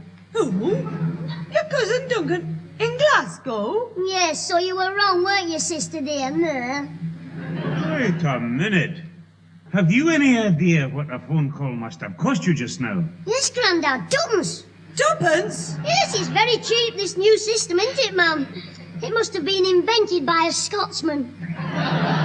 You young scamp, you come here. Oh, Grandad, that's me you've got hold of. It was only washed this morning. It's tuppence for every 18 seconds to Glasgow. Eh? Oh, heck. You might well say, oh, heck. Well, I didn't know, and it takes a long time to understand what Duncan's saying. I mean, it's all hootsmon and Hawkeye, and it's a bro brachmulachnet. Oh, I feel sick. Now, you listen to me, Jimmy Clitheroe. Yes, Mum. If I catch you messing about with this phone again and wasting money, I'll make you regret it. Yes, Mum. You won't go to that gym display for a start. Yes, Mum. And if you run up any more bills on this phone, it'll come out of your own pocket money. Yes, Mum. Grandad. Susan, you better phone your message to Alfie. Oh, it'll be too late now. You'll have left work. Mother, would you tell him when he calls? I can't, love. Grandad and I are going round to Mrs. Billington's now. It's the meeting tonight to organise the old age pensioners' Christmas treat. Well, from the way I feel, you can put me down for a bun and a funny hat. Now listen, my lad. When Alfie calls, give him Susan's message. And if Mr. Craythorpe calls, tell him I should be back about 9. Right, Mum. I'll do that, Mum. Good. Come along, Father. We'd better be off. Aye, I'll lead the way, Pat. I'll walk up the street with you, Grandad. I'm going now, Jimmy. And I don't want to hear of any more trouble from you. Understand? Yes, Mum. Ta-ra, Mum. Hello? Are you still there, Ozzy?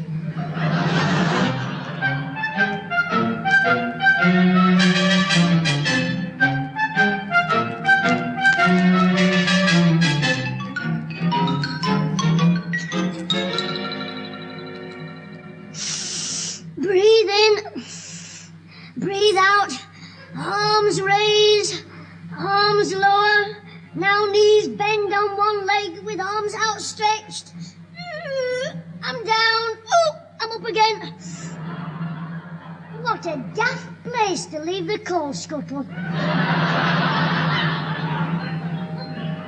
Oh, that's probably Alfie. I'm coming. Come in, lover boy. Wait a minute, there's nobody here. I'll bet it's Ozzy up to his tricks again, ringing the bell and hiding. Are you behind the tool shed, you big fat lump? No, I'm over here in these bushes. It is, Alfie. What's he playing at? It's all right, Jimmy. It's only me. Well, take that crash helmet off. I thought the Martians had landed. What's the idea, ringing the bell and then hiding in the bushes? I wasn't hiding. You see, I put my motorbike in the bushes and came and rang the bell. Then I remembered my lunchbox fastened to my pillion and I went back because I always put my pay packet in it. But when I went back, I remembered it isn't payday till tomorrow. Yeah, ain't it dark? From the way you're carrying on, it should be a full moon. Come in the house. Yeah, all right, Jimmy, but it is dark, isn't it? I can hardly see where I'm going. He's done it again. He spends more time on that doorstep than the empty milk bottles. Oh, dear. Jimmy, what happened? From the way you've just been nattering, I'd say you tripped over your tongue. Come in. Yeah. You know, you want to start walking on your hands. Your feet are no use to you at all. I could walk on my hands when I were a lad. Yeah, I didn't like it, though. All the blood used to rush to my head. Yes, and when it found nothing there, it rushed back again. Ah, that's right. Yeah, you're within thumping distance, you know. Yeah, let's say you walk on your hands. All right, I will. I'll walk the length of this hall on my hands. Yeah, now be careful that there isn't much room, Jim. It'll be all right. You just keep your eyes open in case I run into trouble. Now then, watch this. Right, I'm down, and off I go. 1 step, 2 steps. Hey, you're doing very well, Jimmy. Yeah, wait a minute. Well, what's that? What's what? I don't know. It's caught around your foot. I think it's the... telephone wire. Give me your hand. That's it. Oh, heck, the telephone. Alfie, listen to it. See if it's working. All right. No, I can't hear anything. Well, hang on and I'll waggle the top. Hey, Jimmy, I can't hear anything. It's gone dead. Yes, and so will my sit-upon when my Grandad gets home. You are? I'm in real trouble now. They'll stop me pocket money, stop me going to the gym display, and I'll be sleeping on me tongue for the next 3 weeks. Now, there's no need to get upset. You see, whenever our phone goes wrong, my dad tells the post office and their man comes out to mend it. It's no use making daft suggestions like that. What a brilliant idea. Yes, we'll tell the post office. You're right. Pass me the phone and I'll ring inquiries and faults. Right, here you are. Wait a minute, you can't do that, you daft aper. Hey, what shall we do? Well, I've got an idea. You'll probably think it's daft, but here it is. We'll go next door and ring the post office on Mr. Whittle's phone. What do you think? Yes, that seems like a very good idea to me. Now, why didn't I think of that? Alfie, there's an old Chinese proverb. Man cannot hope to win game who turn up without his marbles. Come on.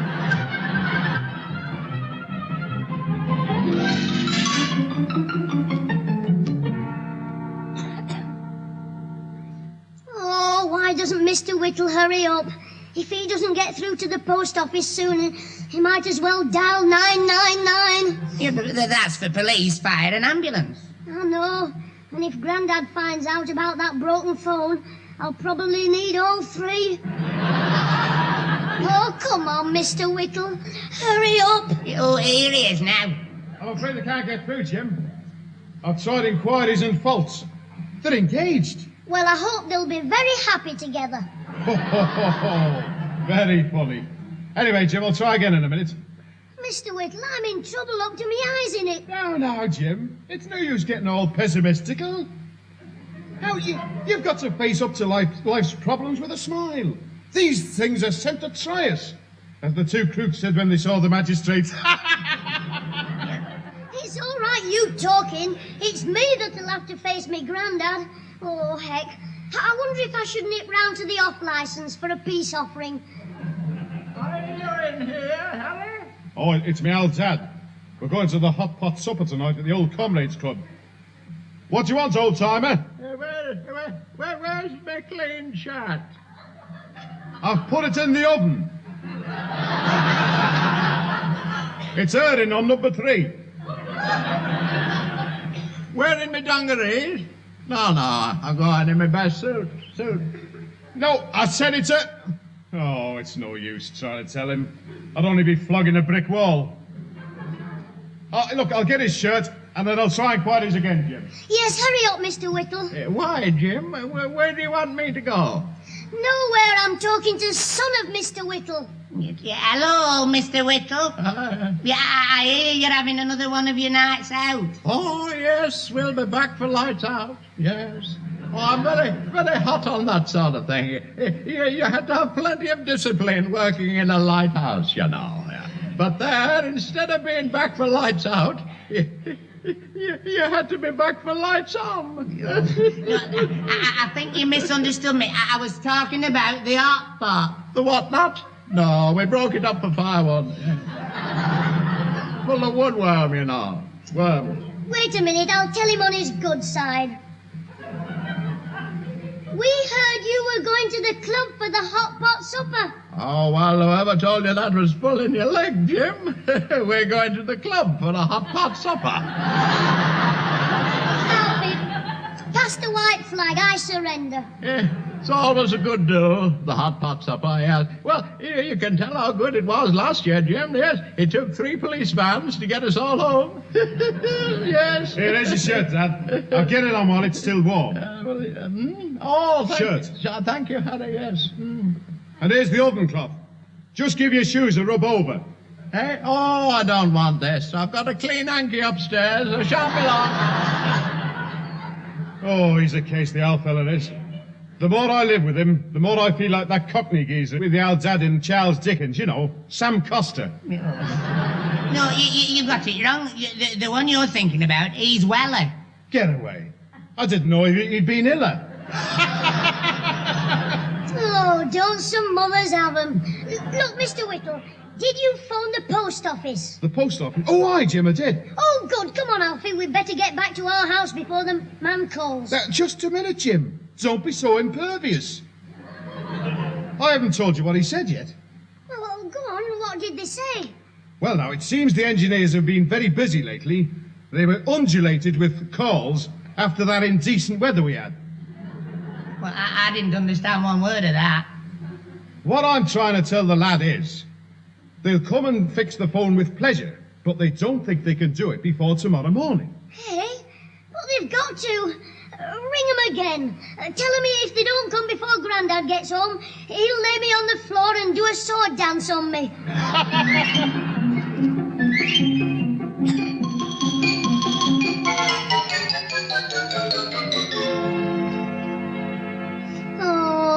Oh, heck.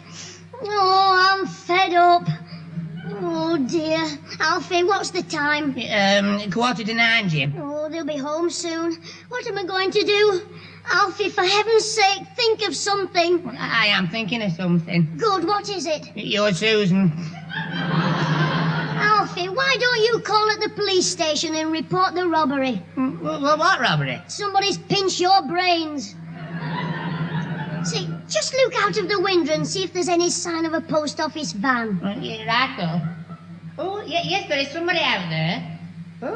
Oh, it's Mr. Graythorpe in his car. Oh, yes, Mum said he might call. Is he coming in? Not yet. No, he's just sitting there. Yeah, Jimmy, sitting there with that Chilby hat on, he looks like the getaway car waiting for the robbery to happen. Oh, Mr. Craythorpe. He couldn't rob a dustbin of an empty salmon tin. Alfie, you've given me an idea. Well, what's that? We are about to be visited by a burglar. A burglar? Yes, Bill Sykes Craythorpe. The robber who went all the way to Australia to pick the kangaroo's pockets. Hey, up, out of my way. But, hey, Jimmy, why have you switched the lights off? Look, when we came in, we left the front door open, and now the house is in darkness. He'll think there's something wrong and come in to find out. Well, I'm not with you at all, Jimmy. Don't you see, if we pretend we can't see him in the dark and kid on he's a burglar, he'll break our phone for us. Yeah, but how? When we attack him. Oh, I see, but hey, no, wait a minute. We can't attack Mr. Craythorpe. We might hurt him. Look, all we've got to do is to have a struggle and knock the phone over. Then we can say it was an accident. Oh, but Jimmy... Shh, I can hear him coming. Get behind the door. Hello? Is anyone in? Hello? Anyone there? Won't you come into my parlour, said the spider to the fly. Oh, Jimmy, I don't like this. It's too late to back out now. Mrs. Clitheroe? Mr. Sinclair? Is anything amiss?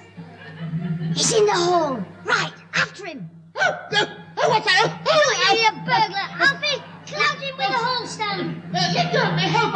It's all right, I won't hit you too hard. Take that. Oh, unhand me, you villain. Shove him over here by the phone, that's it. That's done it. James, Alfred, I recognize your voices. I am Theodore Craythorpe. How dare you assault me? Wait a minute, I'll switch the light on. Oh, yes, look, Alfie. It's Mr. Craythorpe. Of course it is. And you are both asking for trouble. What's going on in here? They have just knocked me down. Hello, Mrs. Clitheroe. We just got a burglar. But he isn't. He's Mr. Craythorpe. Only we didn't see him in the hall, only when he was outside in the door. Oh! Sorry, Alfie. Did I accidentally poke you with this umbrella? What was all the row about? I don't know, Father, but I intend to find out. Jimmy, what's the meaning of this? Well, we just put the light out so Alfie could show me how his watch lights up in the dark, and we heard a noise in the hall, and we thought it was a burglar, so we attacked Mr. Craythorpe, and I'm afraid the phone's got broken in the struggle. Listen, it's gone dead. Oh dear, what a distressing experience. Oh, I feel quite faint. Come into the kitchen, Theodore. I'll make you a strong cup of tea. Come on. Thank you, Mrs. Clitheroe. Well, this is a fine mix-up, I must say. Oh, Grandad, it was a mistake, and I'm sorry the phone got broken. Alfie is as well, aren't you? What? Oh, yes, I am, and I hope I don't get mixed up in any more trouble. Oh, excuse me walking in, but the door was open. What? Oh, it's the man from the post office. Oh, didn't take you a lot long, did it? All right, where's this broken phone you want mended, then? It's here, where you put it. Wait a minute. How did you know it was broken? The accident's only just happened. Jimmy? Well, perhaps the man's what they call psychic. He can see into the future. That's it. Isn't it, mister? Ah, he can see into the future, can he? Yes, and so can I. And from where I'm standing, the future looks very black.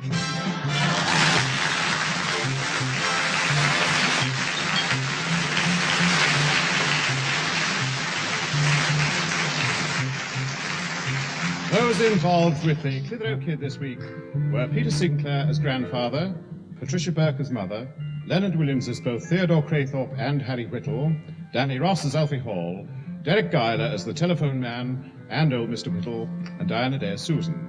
The recorded programme, written by Frank Roscoe, was produced by James Casey and starred Jimmy Clitheroe as the kid himself.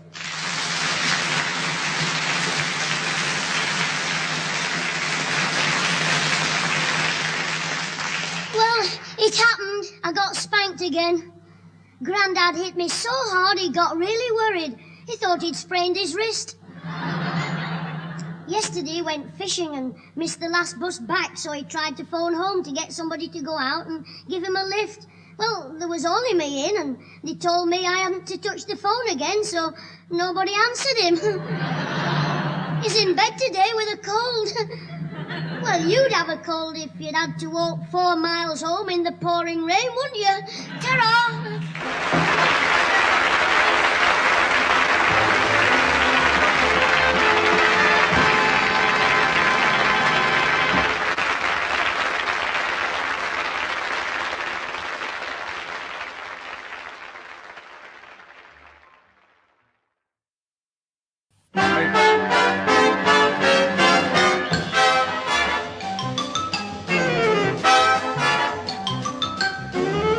We present Jimmy Clitheroe as the Clitheroe Kid, with Peter Sinclair, Patricia Burke, Leonard Williams, Danny Ross, and Diana Day in... Smile, please.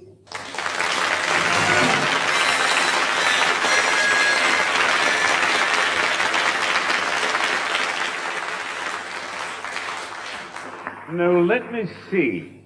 Coal, 5 shillings. Insurance, 1 and 6pence. I say, James, listen to this in tonight's Echo. Nature Notes for Tiny Tots by the Rambler. Not now, Mr. Craythorpe. I'm writing my poem for the camera competition. But this is quite amusing, James. Autumn is now waving her leafless branches in fond farewell. Theodore, would you kindly allow an old age pensioner to balance his weekly budget in peace and quiet? Oh, I'm sorry, Mr. Sinclair. I'll keep my voice down. Thank you. Now, where was I? Holidays, £0.5 a crown. Haircut, £1 shilling. Beer, £3.10. What was that? Nothing, Grandad. Hey, listen to the verse I've just written for the competition in the paper. Why I Like Reading the Echo by James Alfred Lord Tennyson Clitheroe. To read the Echo every night is always such a great delight. It's full of news and sporting tips, and very good for fish and chips. Oh,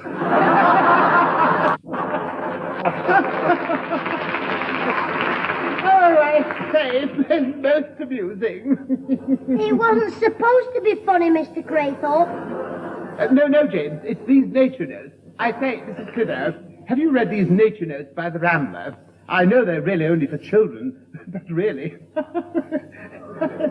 They make Noddy sound like James Bond. Don't mention that newspaper to me, Theodore. Ever since they announced that camera competition for the children, our Jimmy's been wandering around the house composing poems and telling us he'll do walkie snaps of us dirt cheap. Well, somebody's got to win them 10 cameras for Christmas. Yes, James, but I don't think you've got much chance, judging by that little effort you've just recited. Oh, haven't I? Suppose you can do better. How would you write a verse? Go on, tell us, go on. Well, I suppose I'd write something like this. The Echo's my favourite paper for boys. It teaches me good things, like how to make toys. The adventures of Freddy the Frog seem so fitting. Next week, could I please have a page about knitting? Jimmy, that'll do. Well, he's wasting his time mentioning Freddy the Frog because he died last week. Freddy the Frog died? Yes, last Friday night in the late edition. He croaked. Tobacco, 7 and 6. It's impossible. Theodore, will you shut up, please? Father. Let's not start any bother just before Mrs. Billington arrives. Oh, which reminds me, I better fill the kettle so she can have some tea.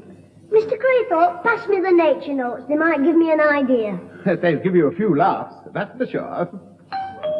See who's at the front door, will you? Right, old Grandad. And I'm going into the kitchen where I might get a bit of quiet. If you come for the rent, it's spent. Good evening, young man. It's I, Mrs. Billington. Oh, heck, it's Beaky. Pardon? The door, it's a bit squeaky. Come in. Thank you, my boy. Oh, what's this you dropped on the floor? Oh, the nature notes from the Echo. Have you been reading them? I haven't, but Mr. Craythorpe has. Oh, he's here for the meeting then. Good. The hooks are along here if you want to hang your feathers up. A coat up. Thank you. You know, I'm always glad to see someone reading those nature notes, because I write them. Well, fancy that. Come in here, Mrs. Billington. Mr. Craythorpe. Yes, James? You know those nature notes you were reading just now? Yes. You know, when you were having a good laugh? Oh, yes, James. Oh, most amusing. What about them? Well, Mrs. Billington is the Rambler. Hello, Mrs. Billington. So you're the author of those silly... I mean, it's turned chilly tonight, hasn't it? Yes, it has. So you think my writing is silly, do you? Well, allow me to inform you Miss that Billington, I've got the table all set in the front room, the lounge. If you'll go through here... Thank you. I'll have a word with you in a moment, Mr. Craythorpe. Theodore, will you take that tray of trifle and cakes in? I'll just go and brew the tea. Yes, very good, Mrs. Clitheroe. Ah, here's the tray. It's all right, Mr. Craythorpe. I'll take it in. You will not. I will take it in. What? And get a telling off for laughing at her nature notes? Oh, well, you may take it in if you wish. But be very, very careful what you do. Don't worry, Mr. Craythorpe. I'll get her in a good mood. I'll play a game with her.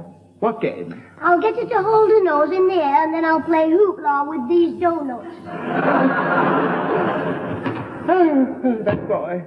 What a terror he is. Oh, have you taken the tray in then, Theodore? No, James has taken it in. Theodore, you shouldn't have given it to him. But, Mrs. Clitheroe, he's only got to put the tray on the table. What can possibly go wrong? Oh, you clumsy boy, you. Go and get your mother immediately. Before you start shouting, Mum, it was an accident. What have you done? I was taking a trifle when I tripped over the carpet and upset it. Honestly, all that fuss just because I asked her to lend me a spoon to scrape it up. What? Off the floor? No, off Beaky's back. Oh, no. Oh, I'd better go to her at once. I'll deal with you later, young man. Well, that does it. I'm not going in there now. She'll be in a terrible temper. Well, I don't know why you worry about her the way you do. Is she, anyway? You'd better start worrying about her yourself. She is one of the judges in your camera competition. She's not. You're trying to scare me. I'm not. Look at the echo here. Look, you see? Judges, the Reverend Grimshaw, Mr. Treadwell, your headmaster, and Mrs. Billington, president of the Women's Guild. Oh, heck, I better go in and try to smooth her over before the custard starts to melt. Well, I don't fancy your chances in the competition now, James. Oh, I don't know. It could have been worse. Beaky could have heard me reciting the poem I wrote about her. What poem? Beaky was in the garden pegging out the clothes when down came a blackbird and pecked off her nose. He took it to his wife at home and held it by the point and said, "I've been out shopping, dear. Here's the Sunday joint."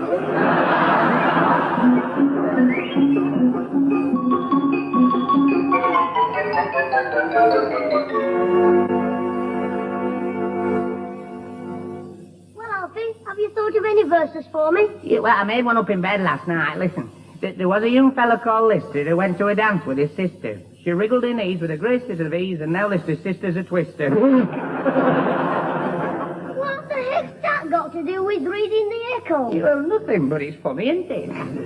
Alfie, why don't you go to the pawn shop and ask for your head back? And why don't you clear out and leave us alone? Susan, dear, today's early closing, isn't it? Yes, it is. Well, shut up. You cheeky young thing. Get out of here. Get out! Now then, what's all the row about? Mother, will you tell this cheeky brother of mine to stop pestering about his competition and clear out? Oh, I might have known, Jimmy. You caused enough trouble with your silly verses. Now go on, out you go. But, Ma'am, the closing date's tonight. I must get a good verse from somewhere. I wonder if there's anything in Shakespeare I could knock off.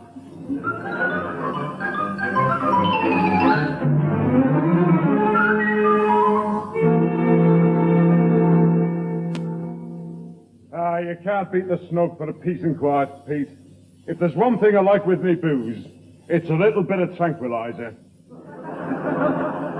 Aye, you're right. They're a noisy lot in that bar. Oh, it's all them younger lads we're getting in nowadays. Not that you can blame them. I was one for the high spirits myself in the days of my obsolescence. Well, Pete, we've stopped up again. Whose turn is it? Mine, I think. Steam again, Harry. Oh, thanks, Pete. I could go another pint. That first one hardly wet me tonsils. Well, I'll go in the bar and get them. This is the light. Hello? Who's that tapping on the side door? Oh, hello, Mr. Whittle. Can I come in? Hey, Jim, you can't come in here, a lad of your age. These are licentious premises. Won't be a minute. I just want a word with my Grandad. It's very urgent. Oh, he's at the bar at the moment, getting 2 more pints of the necktie of the gods. Listen, I'll go and tell him you're here. What shall I say you want? A few quick words and a fizzy lemonade. Keep him journey up with you, Mr. Whittle. Okay, Jim, I'll do that right away. Or tutti frutti, as the French say. Look, miss, it was a £1 note I gave you. I swore it was only 10 bob. Hey, Pete, young Jim's in the snug. He wants to see you, and he says it's urgent. What? Yeah, we don't allow young lads in this pub, Mr. Sinclair. I'll get the landlord. Gilbert! All right, miss, all right. Now, there's no need to panic. Maybe it's something very important. You grab the pints, Harry. Right, after you, Pete. Oh, there you are, Grandad. Can I have a bit of your pork pie? Luke, what are you doing here? Grandad, I think I've got it. And it's all thanks to Mr. Whittle and his wrong words. What's that, Jim? You know, Mr. Whittle, when I told you you sounded like Stanley Unwin. Who? Stanley Unwin. Listen, Grandad, my poem, as Stanley Unwin might have written it. It can't fail. Why I like reading the Echo.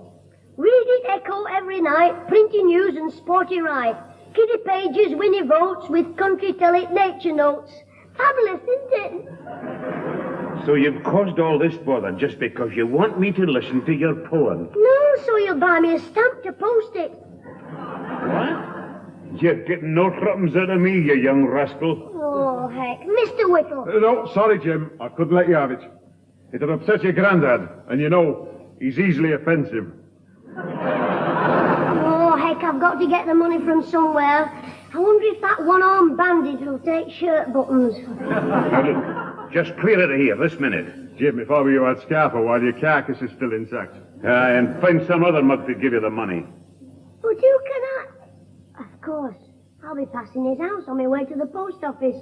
Who are you talking about? Pint Pot Clitheroe. The biggest mug of them all.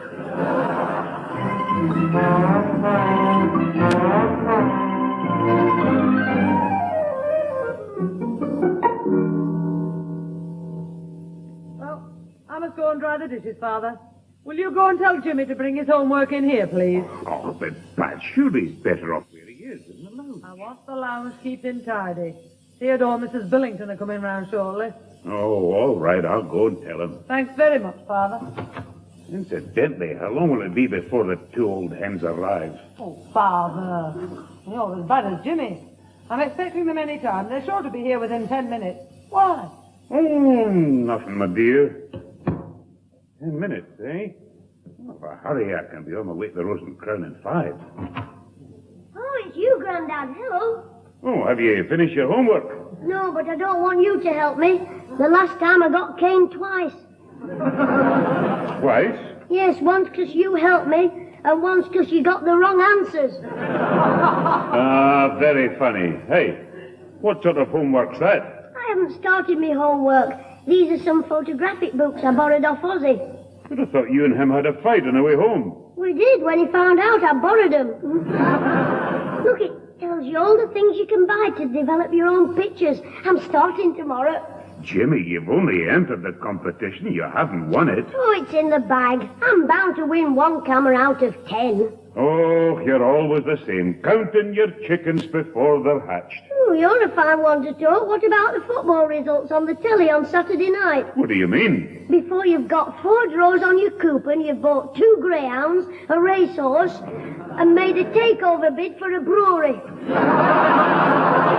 No, that's enough. And pick that stuff up and come away into the sitting room. Why, are Susan and Alfie waiting to move into the snogging room? Come on, Mr. Cleethorpe's coming with Mrs. Billington. Oh, good, Beaky's one of the judges. She might bring me camera with her. Ah, good. Have you left that room tidy, Jimmy? Yes, Mum. Hey, Beaky's coming, eh? Will you ask her if I've won a camera, Mum? Oh, you can't do that. She won't be allowed to say anything until the results are published. She might give you a hint. Hey, if she lets me know, I can tell everybody a little bird told me. Oh, that'll do. I don't want to hear any more rude remarks about Mrs. Billington. That'll be her. I'll let her in, Mum. Now, Jimmy, I've warned you, don't ask questions. Well, I'm away upstairs to get ready. I don't want to get involved in this lot.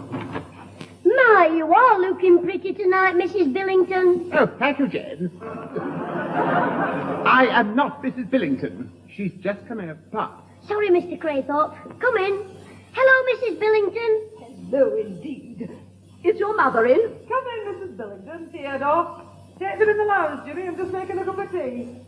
Okay, Mum. In you go. After you, Mrs. Billington. Thank you, Theodore. That's a very nice hat you've got on. Oh, do you like it, Jane? Not you, Mrs. Billington. Oh, thank you, I'm sure. Well, now you can run along, boy, and play with your friends. No, I'd sooner watch you and Mr. Craythorpe play. Listen to you. Jane, we don't want you listening to us. I suppose you want to tell Mr. Craythorpe, who won the cameras in the competition, that I entered for... Nothing of the kind. Oh, dear. My goodness. Jane, would you come outside for a moment? What's wrong? You've gone white. Excuse me a moment, Mrs. Billington. Come along, Jane. What's up? You can't feel sick already. You haven't had any of our Susan's cakes yet. James, I have a dreadful confession to make, and I don't know how to say it. Well, whistle it then. Only whistle quietly in case Beaker thinks you're a lovebird and chases you up a tree. It is not funny, James. Well, what is it? Have you murdered somebody? Have you? Don't be silly, James. I forgot to post a letter. Is that all? Well, what's so terrible about not posting... It was your entry for the competition. Well, so what? What? You blooming big dope. Now, look, Jane, I'll make it up to you. You robbed me of a camera. Stole it. You're a thief, that's what you are. No, look, Jane, my sister's buying me a new camera for Christmas, so you can have my old one. If you'd sent my letter, I'd have won a new one. But it's a very good one. It was quite expensive, and I'll give you a film for it. 3 films. Yes, all right. Coloured ones. If you like. Oh, and it has a flash on it. Ooh, that's smashing. When can I have it, Mr. Craythorpe? Tomorrow, James. I'll pop round first thing in the morning with the camera and 3 films. Just a minute. How much are flash bulbs? 8 each. But I think I have 3 at home, so that will save some money. Yes, you'll only have to buy 9 to make the dozen you're giving me. James, you really...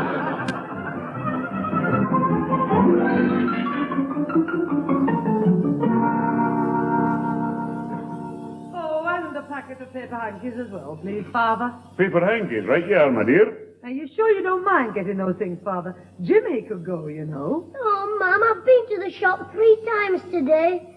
If this keeps up, I'll have to have my feet soled and healed. If I say so, you'll go 10 times. All right, but you shouldn't have had a son.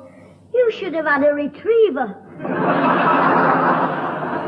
Oh, that's all right, Pat. I'll have to get the medicine the doctor ordered. Well, Jimmy could get it for you. I can't. They won't serve me at the Rose and Crown. Don't be cheeky. Grandad is going to the chemist. Sorry, Grandad, I was only joking. Ah, no, son, it's all right. While you're at the chemist, would you get me a film, please, Grandad? That's all right. Thanks, Grandad. Mum, where's that paper? I haven't seen the cartoon page. Oh, there it is. Just a moment, my lad. Where's the money for your film? Oh, yes. Well, I was wondering... No, definitely not. Mum, do you think... Not another penny. If you want to be taking pictures all the time, you'll pay for your own films. Can't we get 'em on tick? So much a week, like Grandad got his bagpipes and his teeth. Look, you've already had your pocket money for the next 2 weeks. Oh, heck, I wish I was old enough to join the bingo club. You want to do what that bloke did in the paper, send a photo up. Where? On the back page there. He got £10 for that picture. Oh, this one of the bloke rescuing the lad from the river. That's it. Reader sends in action photograph. We paid Mr. Thomas Jackson £10 for the above action picture of the rescue. Yes, that's it. I'll have to get some action pictures. Hey, Grandad, do you fancy a walk along the canal?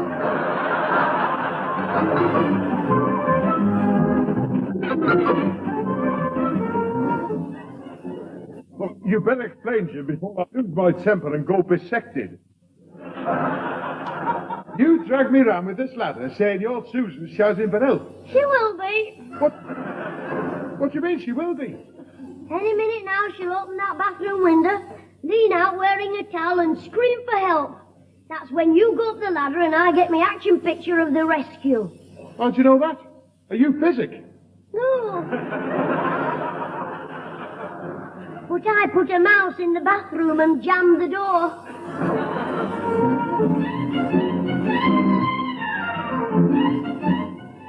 I don't care how many mattresses you put there, James. I will not jump off the garage roof.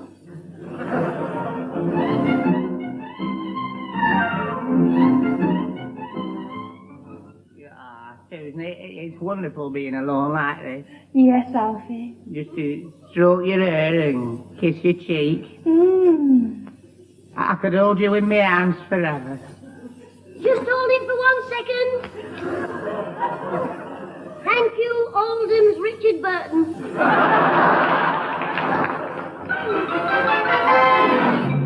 When did you take this one of me, Jimmy? When you were asleep on Sunday afternoon.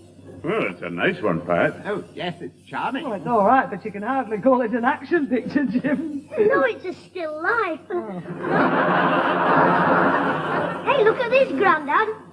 Oh, dear. Oh, this is the beauty of you, Theodore.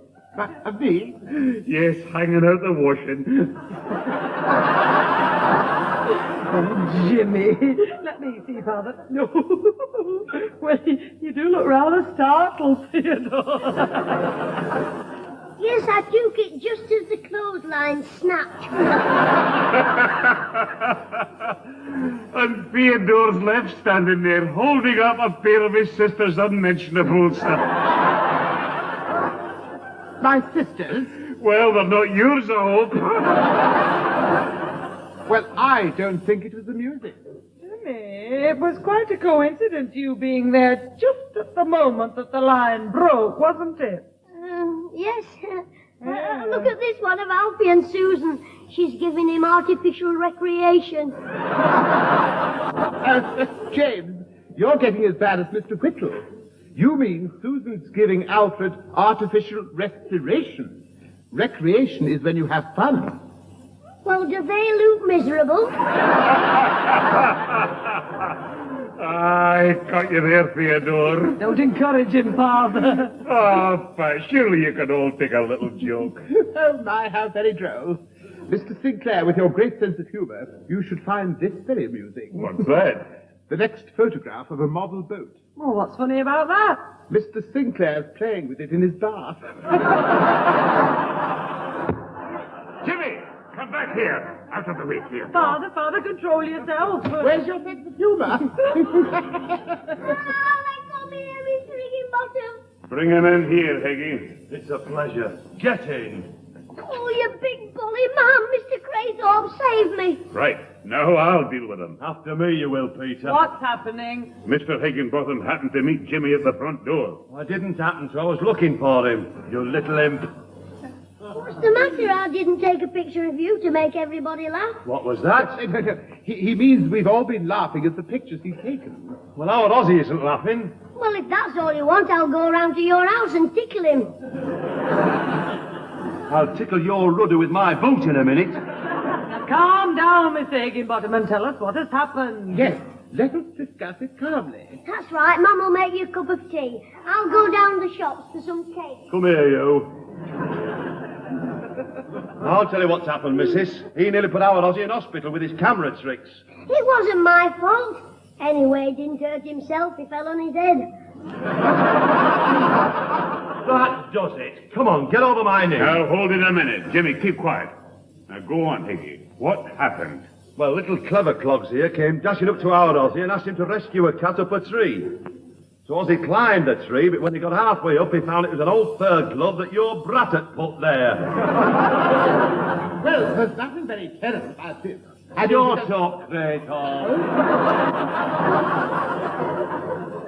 Soon to be taking a picture of you soon. Oh, will you? Yes, an X-ray. And when Ozzy was on the bottom branch, it broke, and he took a picture of him falling. He only fell 3 feet. And anyway, accidents will happen. Yes, especially when the branch is half chopped through. That does it. You've had your last penny for films for that camera. But, Mum, I've only got 2 snaps left in it. Well, somebody can take 2 pictures of you, before and after your spanking. No, please. There is no need for violence. If he can't use his camera again, that is punishment enough. Yes, that's right, isn't it, Mum? If you keep hitting me, I'll grow frustrated. I'm sorry, Mr. Higginbottom, but you can rest assured that Jimmy will be punished. I should hope so. Jimmy, you're staying in every night this week. And as I've told you, not another penny for films from anybody. Oh, all right. Can I take these last 2 and then the film can be developed? All right, but that's the finish. Well, I'll go and take a couple of pictures at the railway station. The gang are train spotting there, so I'll tell them I can't come out anymore. Oh, now, cheer up, Jane. You might still get a valuable snap if something exciting happens at the station. Oh, yes, one of the porters might break into a trot. Hey, I know how I could get an action shot at the station. Oh, yes? You come with me, walk into the staff canteen and say, "You've never had it so good. I'm Dr. Beeching."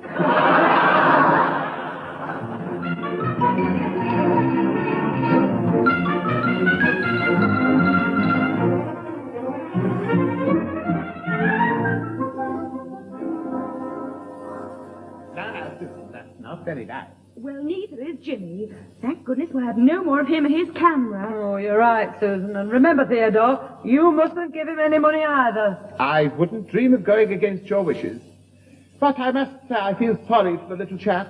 He'll be so miserable. Hello, everybody. Now get a bit closer together and I'll take a nice group shot. Move to your right a bit, Mr. Craythorpe. I can still see Susan's face. Don't you start again. Jimmy, have you scrounged another film? I've got 3, and I bought them with my own money. You said you had no money. I sold one of my photos. To the Echo? No, to Beaky Billington. What? Beekeeper... Mrs. Billington bought one. Yes, I think she must have been sorry because I didn't win the competition. Oh, nonsense. What picture was it? One of her kissing her husband goodbye at the railway station. I wouldn't care, but I hadn't even had it developed. I don't understand. Neither do I, but when she saw I'd taken a picture of her kissing her husband, she came dashing over and bought the reel of film off me for 10 bob. I think I understand why she bought it. Why? Mrs. Billington's husband has been away for the last 3 weeks.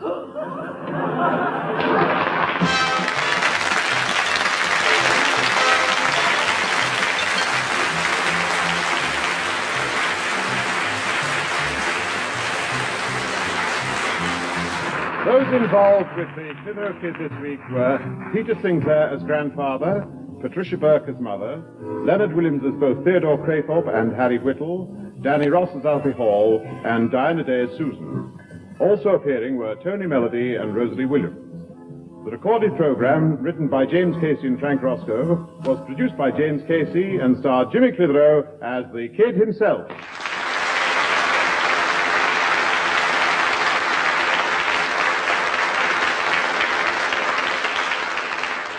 I thought I'd tell you that after what happened with Beaky, I'm not bothering with newspapers.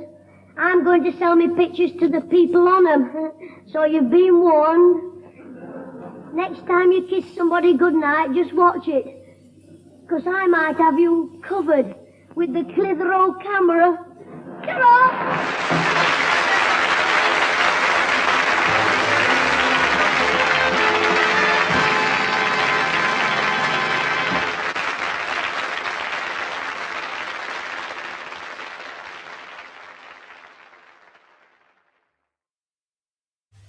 This is the BBC Light Programme and the British Forces Network in Germany.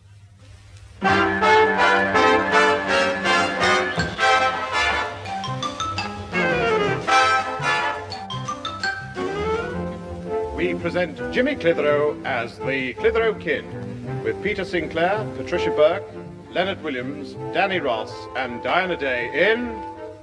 When Grandad papered the Parlour.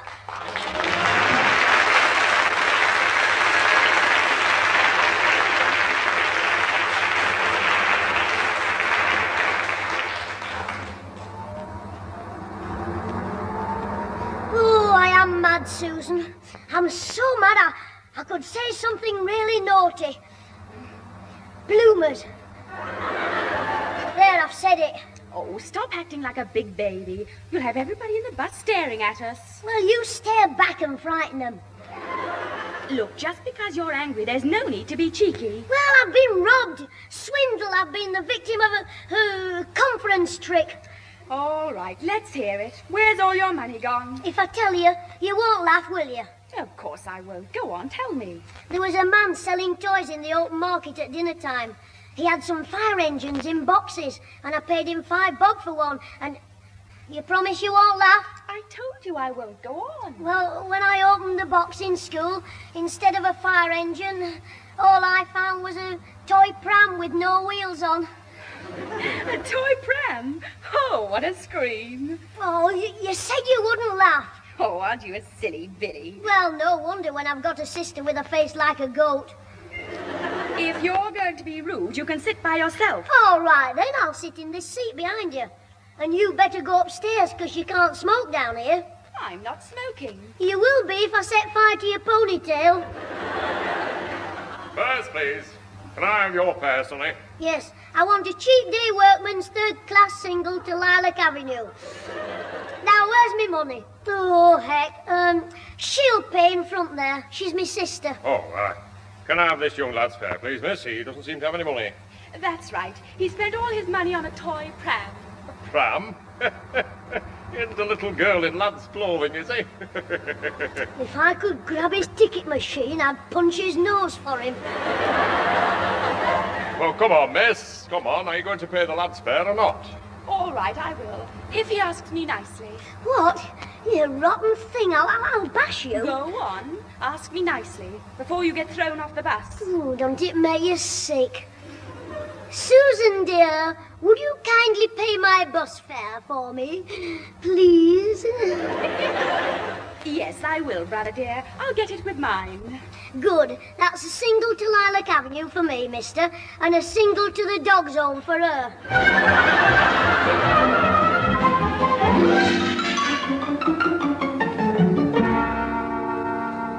Oh, where is it? I'm never going to catch that train. What are you looking for now, my dear? Well, I put a clean handkerchief down somewhere. Where is it?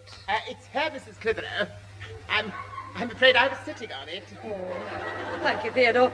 I'll just pop it in my handbag. My handbag. Oh, where on earth has that got to? No, don't panic. I'll find it. A handbag can't get up and walk away. Stand up, Theodore. Pardon? Oh, certainly. Well, you're not sitting on the handbag. Right, sit, boy, sit. Oh, that'll do, Father. It's very kind of Theodore to wait for me and run me to the station. Oh, now, where is that handbag? It's here, Pat, under Theodore's mackintosh. Oh, I do beg your pardon. I slipped it off when I came in. It's quite warm in here. Cold outside, but warm in here. Thank you, Mr. Weatherman. Father, save your funny remarks till I've caught that train to Glasgow. Although why I'm traipsing all the way up there, I just don't know. Well, it isn't every day your young cousin Mary has twin baby girls. At least I hope not. Well, she'll only need you for a few days, Pat, till she gets settled at home again. Oh, well, I hope so, Father. Oh, now I must finish me packing. Where's that silk blouse? Is this it, Mrs. Clitheroe? That's me nightie, Theodore. Oh, here it is. Now I'll just pop upstairs for my coat before Jimmy gets home. It's quite a job getting a woman off on a journey, isn't it, Mr. Sinclair? It is, when another old woman keeps hiding her things. Hello, Grandad. Hello, Mr. Craythorpe. Hello, my dear. Well, your mother's off to Glasgow. I know, she phoned the office and told me. I hope James gets home before she has to leave. Oh, he's here. He's gone upstairs to hide his pram. What's that? He paid 5 shillings on the market for what he thought was a toy fire engine, and it turned out to be a pram with no wheels on. Well, you couldn't put many fires out with a pram, could you? Not unless you squirted the baby's bottle. Why are you going to Glasgow? It'll be freezing up there. You'll have a red nose for the rest of your life. Oh, don't be silly, Jimmy. Well, it could happen. I mean, Grandad lived up there in his dad's pub, and look what it did to him. Mother, I must tell you about Jimmy's new toy. I've seen it. I caught him hiding it in his drawer. Listen to Sister Big Mouth. Why don't you go and shout it in the street? Jimmy Clitheroe's got a toy pram. Well, that'll do, Jimmy. So, you've been wasting your money again, have you? But, Grandad, it was for a fire engine. Don't interrupt when your granddad's talking. Yes, James. Good advice never comes amiss. It's far better to keep a still tongue in a wise head than go on talking when you're... Shut up, Theodore. You're blabbering on there like that ninny Alfie Hall. Oh, I'm sorry, Susan. That's all right, Grandad. Now, listen, my boy. You've wasted 5 bob on a useless toy. Oh, I know you were tricked. But there's always somebody trying to do you out of your hard-earned cash if you're stupid enough to let them. Aye, it's happened to me more than once. Yes, James. A fool and his money are soon parted. What was that, Theodore? He said you were a fool. I said no such thing. Go on, Mr. Sinclair. Always be sure of what you're getting for your money, my boy. Quality always counts. No one can make a silk purse out of a sow's ear. So you might have been buying a pig in a poke. Do you understand me? I would if I was Dan Archer. Talking about money reminds me, Father. I'm having the front room decorated on Wednesday. Now, here's the £20 to pay for it. Oh, thanks, Pat. Oh, I didn't know you'd finally decided to have it done. Are you having Benson's in the arcade? Yes, I've discussed it all with Mr. Benson. He knows exactly what I want. Just give him the OK to get started. Aye, I'll tell him tomorrow. Seems a lot of money, though. Oh, I only paid 12 guineas the last time the room was done. Was that when Bonnie Prince Charlie slept here? Oh, quiet. Come on, Theodore, it's time I was going. But you still haven't told me why you're going to Glasgow. The reason your mother is going to Glasgow is because her cousin has got 2 little baby girls. Girls? You're not bringing them back here, are you, Mum? Why not? On Sunday afternoons, you could push them round the park in your toy pram. Is that so? If I pushed you round in a pram, everybody'd sing, "She might have been a beautiful baby." But, ooh, look at her now.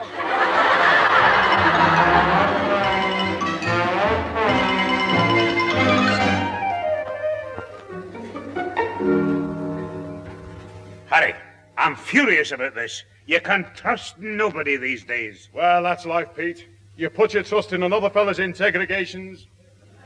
Then, at the crucible moment, he does you one in the eye behind your back. Well, that's the last time I lent Paddy Ryan any money. The next time he owes for his digs, his landlady can string him out with pleasure. Oh, no, I appreciate your sentiments, Pete. But there are accentuating circumstances. When you lent Paddy that 10 quid in the boozer, he didn't know he was going to get the boot on the building site. All I know is He said he'd pay back the money within 24 hours out of his last week's wages. And he would have done, if his foreman hadn't found out about his little misdemeanor. Ah, he must have been mad. Trying to claim sick pay for a week when all the time he'd been at Manchester races. I'll never see that money again. Oh, now, Pete. Paddy gave his word as a true shamrock basher that he would send you that 10 quid as soon as he's humping his hod again, back in his native Ballykelly. But that'll be too late, man. That was some of Pat's money for the decorating, and she said the job's got to be finished by the time she gets back from Glasgow. Well, I'd lent it to you myself, but I'm a bit short this week. I've promised to pay for my old dad's new suit. He doesn't half need one. He keeps getting drafts in funny places, you know. Well, come on then, Harry. Maybe we can solve my problem over a pint at the Rose and Crown. Aye, after you, Pete. Heard any news from Pat yet? No, Harry. She said she'd phone about midweek. Maybe tomorrow. Oh! Oh, Grandad, you trod on me tootses. Jimmy, will you listen behind this door? No, I dropped a sixpence and I was bent down trying to find it. Oh, well, if you've lost it, don't try tapping me for a replacement. Well, it wouldn't do any good. Now the pigs escaped from the poke. What? Now the sows run away to Ireland to make a silly silk purse. Now, look, I don't know how much you held just now. It's all right, Grandad. I'm sorry for you because it wasn't your fault. You can't help being a fool. What? There's been parted from his money. Hey, be careful, Jim. Any minute now you'll be feeling the weight of your granddad's boot on your posterity. Grandad wouldn't do that to me. Not when I've thought of the answer to his problem. What are you talking about? If Mam won't be back for 3 days and you haven't enough money for the decorators, the answer's simple. Do it yourself. What? With the £10 you've still got, I'll bet you can buy all the paper you want. All you have to do is to make your own paste with flour. But don't use self-raising flour. You finish up with very lumpy walls. Oh, well, I suppose I could do the decorating myself. I'll never get it finished before Pat gets back. We'll get some help. You'll give him a hand, won't you, Mr. Whittle? Of course I will, Jim. And we could get the famous expert on decorating, Picasso Craythorpe. Craythorpe? I thought he went in for more manly pursuits, like pegging rugs and tatting tea towels. He's very good at decorating, and he takes it seriously. Do you know, he wears a black beret and a floppy bow tie just to paint his sister's fingernails? Well, we can manage without Craythorpe, Jimmy. Look, Pete, you get the wallpaper tomorrow, and we'll start after tea. I'm sure we'll cope all right. Do you know, I've always fancied myself as an inferior decorator. Yeah, and don't forget you'll need a very good labourer, and I just happen to know the right fella. Oh, do you? Yep, he's keen, he's clever, doesn't mind getting dirty, and £5 an hour is all I want.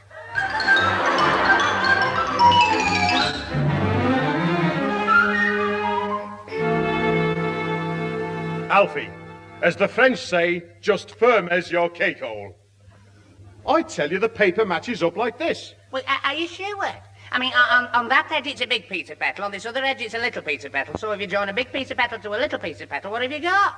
Lopsided flowers. Hey, look! Will you hurry up with the next length of paper? I've been standing in this ladder so long I'm beginning to feel like Edmund Hillary. Hang on, Pete. We're just having a lecture on petals from Percy Throwback here. Well, I'm sure I'm right. You can't have petals that funny shape, can you, Jimmy? Why not? I've seen oblong petals with square corners. Yeah, away. What sort of petals are they? Bicycle petals. Oh, that's very funny. I like that. What's all this giggling about? It's a joke, Mr. Sinclair. What are they that's oblong with square corners? Oh, I don't know. What are they? Bicycle wheels. That's all right. Hey, Jim, pass me that brush while I give him a pasting. Oh, don't be like that with Alfie. After all, when he came round here tonight to see our Susan, he didn't expect to finish up working, did he, Alfie? No, I expected to finish up snogging. Sit in here. I mean, with Susan with the light out necking. Holding Susan's neck, your hand. Would anybody like a toffee? Look, we've been at it an hour and all we've stuck on is one piece. Are you three having a strike meeting or something? Alfie, either cut out the comedy or clear off. Hey, don't go annoying Jock like that. Look at him. He's getting so mad his ladder's wobbling. Hey, Jim, the phone's ringing. I'll go and answer it. Now, if I'm not troubling you, perhaps we could cut another length of paper before your tea break. Hello, Clitheroe's Funhouse here.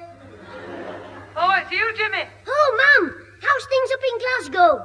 Have you had any haggis butties yet? Oh, very funny, very funny. Look, is everything all right down there? Oh, yes, we're having a ball. You should see the blokes decorating. No wonder Charlie Drake wants to retire. Decorators at this time in the evening? Well, you can tell Mr. Benson he's not going to charge any overtime on his bill. Mr. Benson?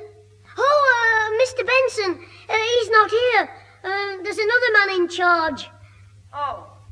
Well, I think I'd better speak to him. Oh, I don't think you can. He's very busy at the moment, up a ladder. Jimmy, what was that I just heard? It's the Archers on the wireless. I think Walter Gabriel's just kicked the bucket.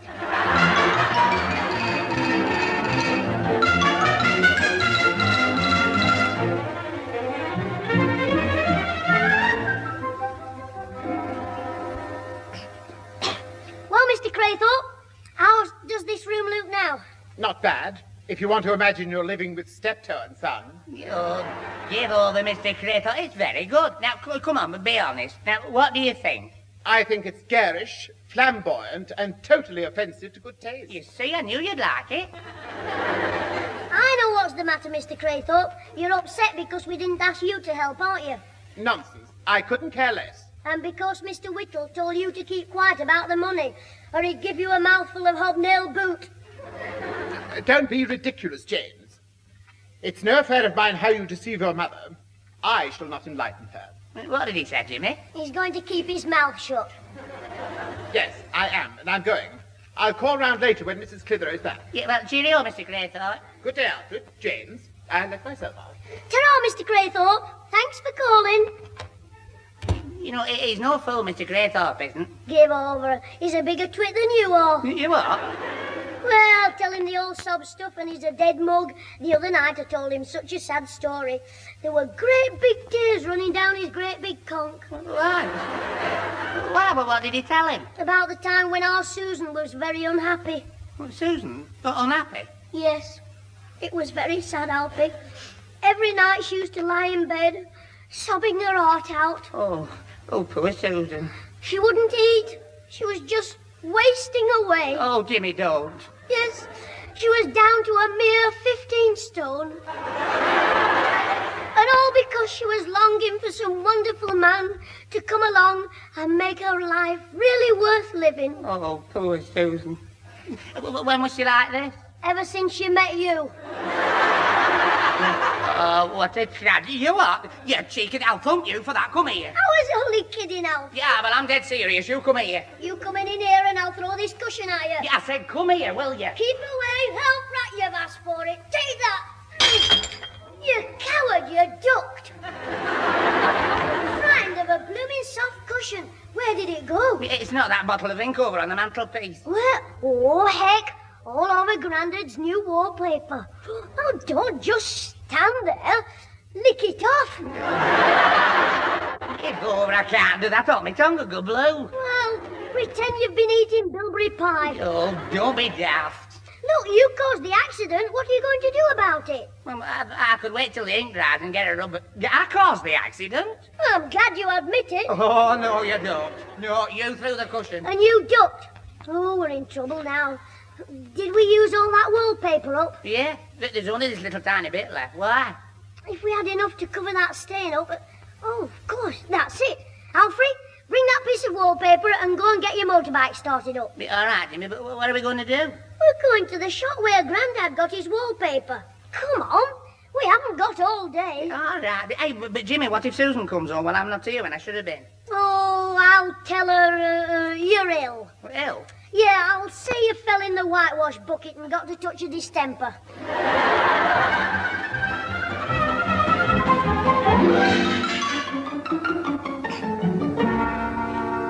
Now, look here, Sonny, we'll get nowhere at all if you keep gabbling on like that. But it's urgent. It's so urgent, it's a matter of life or large lumps on me sit upon. I'll tell you again, mister. Look, you're only a lad. It takes a grown-up to explain these things properly. Now, what is it, sir? Well, it's simple, you see. We only had one little piece left, and his granddad's out fishing all day, so we're going to see Mr. Craythorpe, but he doesn't know yet, because if he did, he might not, so we'll have to be very tactful. Yeah, are you waiting for sure? I'm sorry, Sonny, I did you an injustice. You tell me. We wanted some wallpaper, quick, just like the little piece we had for a sample. Well, I'll see what I can do for you. Now, where's this little piece of wallpaper you mentioned? Well, I can tell you that. Well, go on, then. Well, I was holding it in my hand while I steered my motorbike, and I saw a Parlour man in the street, so I lifted one hand up to wave to him, and it was the one holding the piece of wallpaper. It blew away. It blew away? Yeah, that's it. It blew away. Of all the ducktails, why didn't you use your brains? They couldn't. They blew away. Well, if you haven't got a sample, how can I let you have the right wallpaper? Well, easy. I'll describe it for you. It had big petals and little petals, and they weren't oblong ones, because you only find them on bicycles. Pardon? Look, just go and have a walk round the shop, will you? All right, then, if you say so. Look, Sonny, is your friend completely balmy? He must be. He's courting me sister. Well, before he sends me right round the bend, what about this wallpaper? Well, we want some the same as me Grandad got from here the other day. That should help you. I get dozens of customers every week buying paper. How can you expect me to remember any particular one? I'll bet you remember this one. He called you a mean old skinflint, because you wouldn't knock anything off for cash. Oh, yes. The Scotch gent in the kilt, I remember him. He bought one of our floral patterns. Oh, yes, I remember that paper very well. Oh, good. Because it was the last of that pattern we had in stock. Oh, heck. You mean you've got none of it left? Yes, and it's out of print as well. Oh, we've got to get some. It's urgent.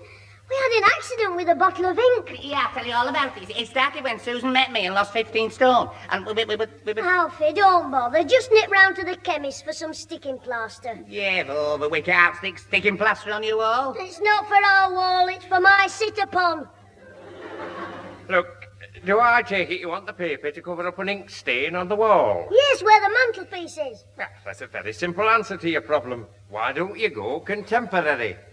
What do you mean, mister? One wall of the room different from the rest. It's all the rage nowadays. Very popular. Oh, yes. Mr. Craythorpe has that in his front room. Oh, thanks a lot, mister. You've saved me life. Oh, that's all right, Sonny. It's a pleasure. And if I may say so, we'd have solved the problem much quicker if you'd come on your own and not with, M. Oh, I had to bring Alfie with me. I mean, I can pick the paper, but I need a mug to pay for it.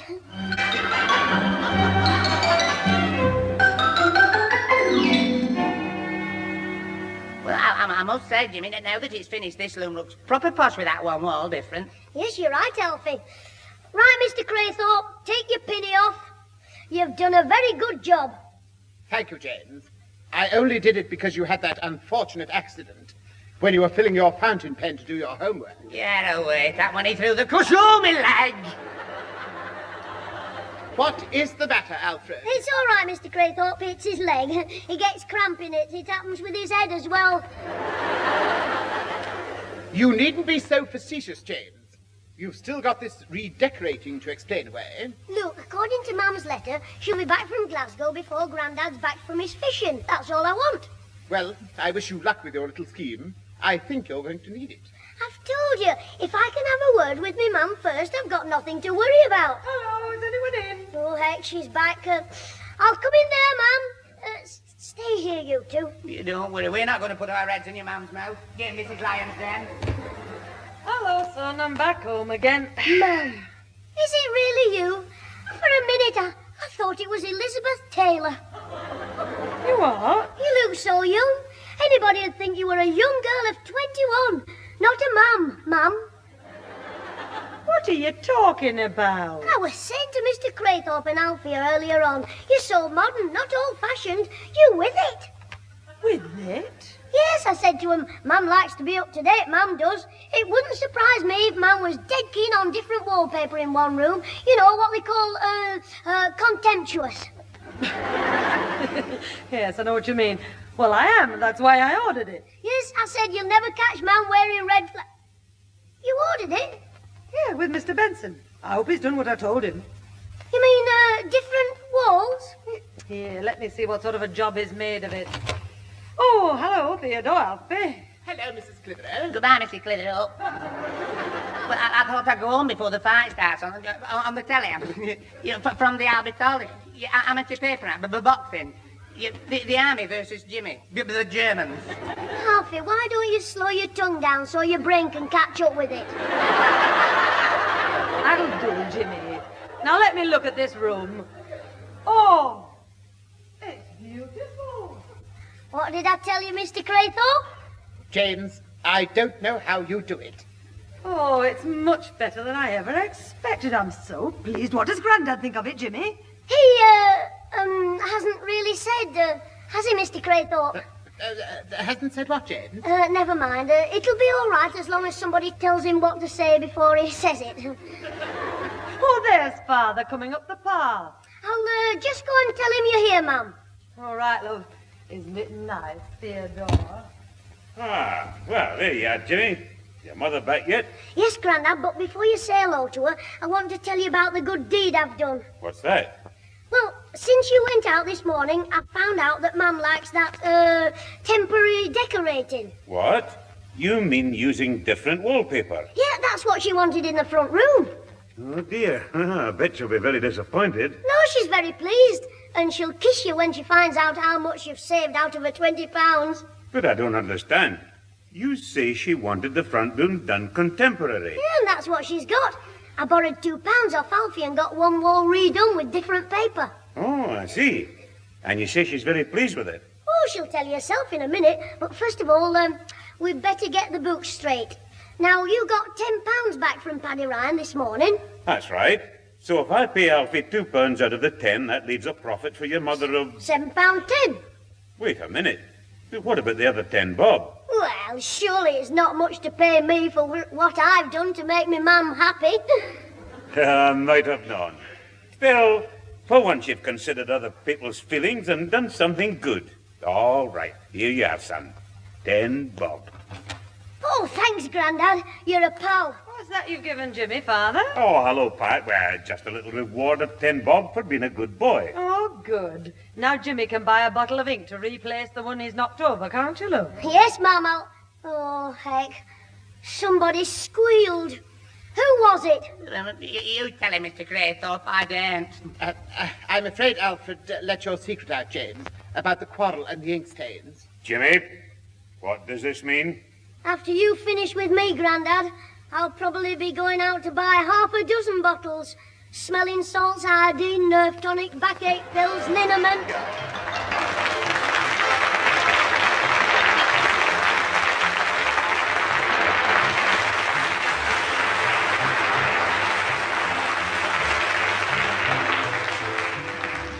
Those involved with the Clitheroe Kid this week were Peter Sinclair as grandfather, Patricia Burke as mother, Leonard Williams as both Theodore Craythorpe and Harry Whittle, Danny Ross as Alfie Hall, and Diana Day as Susan. Also appearing was Brian Truman. The recorded programme, written by Frank Roscoe, was produced by James Casey and starred Jimmy Clitheroe as the Kid himself.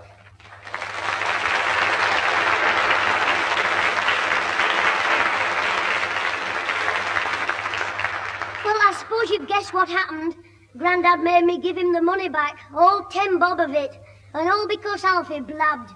Anyway, Alfie said he was sorry and offered to make it up to me by giving me a shilling to clean his motorbike every time it got dirty. And now he's complaining, just because I cleaned it 3 times today during a thunderstorm. Ta-ra!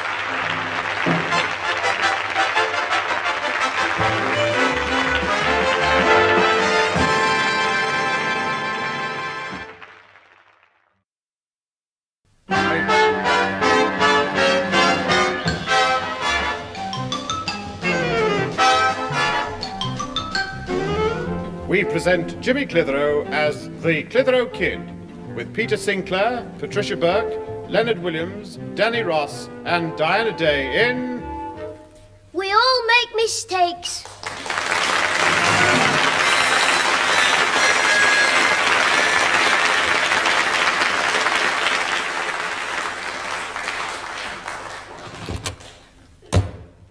Mom, I'm home. You can get the fatty calf on the Damn that door! Do you mean this week? What was that? Your voice is weak. Have you got a sore throat? No, your Grandad is asleep in there. Oh, of course, it's Saturday. 1 o'clock dinner time, 1:30 snoring time. Every Saturday he says the same thing. Well, I'll away the new, I'll just have 5 minutes. And then he rattles every window in the street for the next 3 hours. Yes, all right, don't be clever. Anyway, where have you been till now? Grandad and I had a dinner half an hour ago, and Susan's not home yet either. No, she's waiting for Alfie to pick her up and he'll be late. How do you know? I've just left him, running down the road, after his motorbike. Running after his motorbike? Yes, after me and Ozzy got off, he had to push his motorbike to get it going again.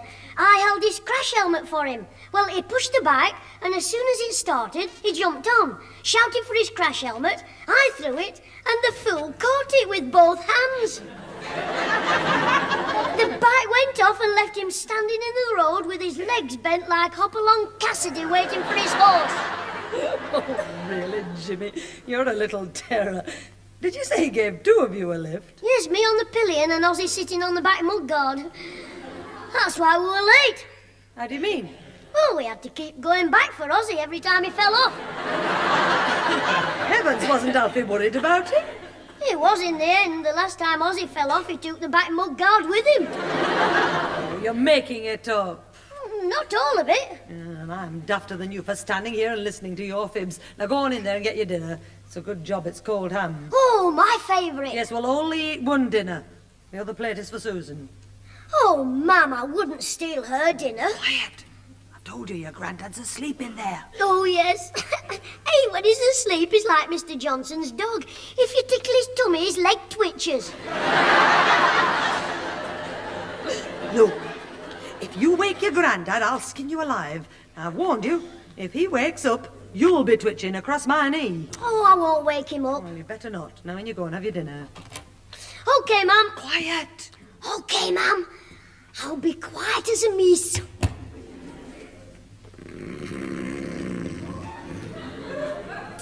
There he is. Rip Van Winkle. The human road drill. Now for the grub. Which plate has the most ham on? Both about the same. Well, I'll put a bit of mine on Susan's plate and then sit in her place. Hello? You started work on a new road? Huh?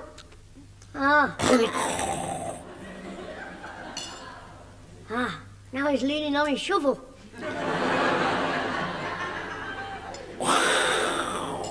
I hope he's seen the foreman.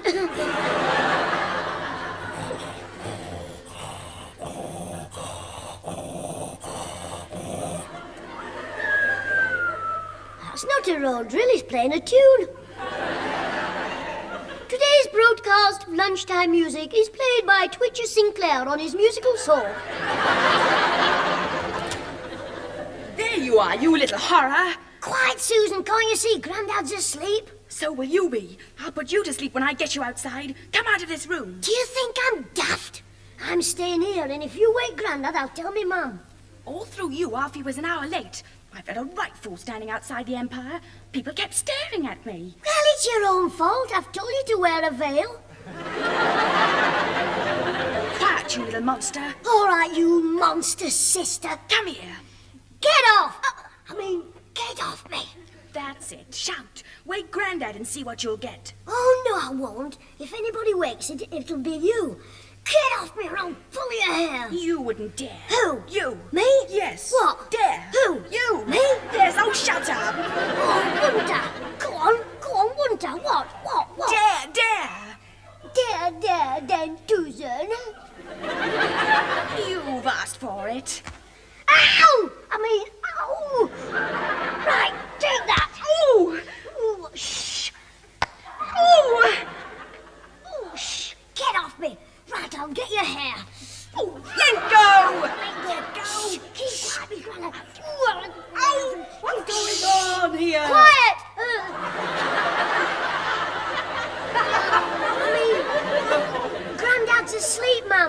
told you. What's the idea, Susan? He was pulling my hair. She held hold of me ear. Oh, just stop it. See, Susan, Mum's told you. I'm telling both. Shush. I'm telling both. Don't you shush me. Sorry, Mum, it was all her fault. No, it wasn't. It was. It wasn't. I tell you, it was my fault. No, it wasn't. It was my fault. I mean... Hey, oh, she's hold up. Will you two stop it? Oh, what is this? Can't a man have 5 minutes of peace? Mum, you've wakened me Grandad.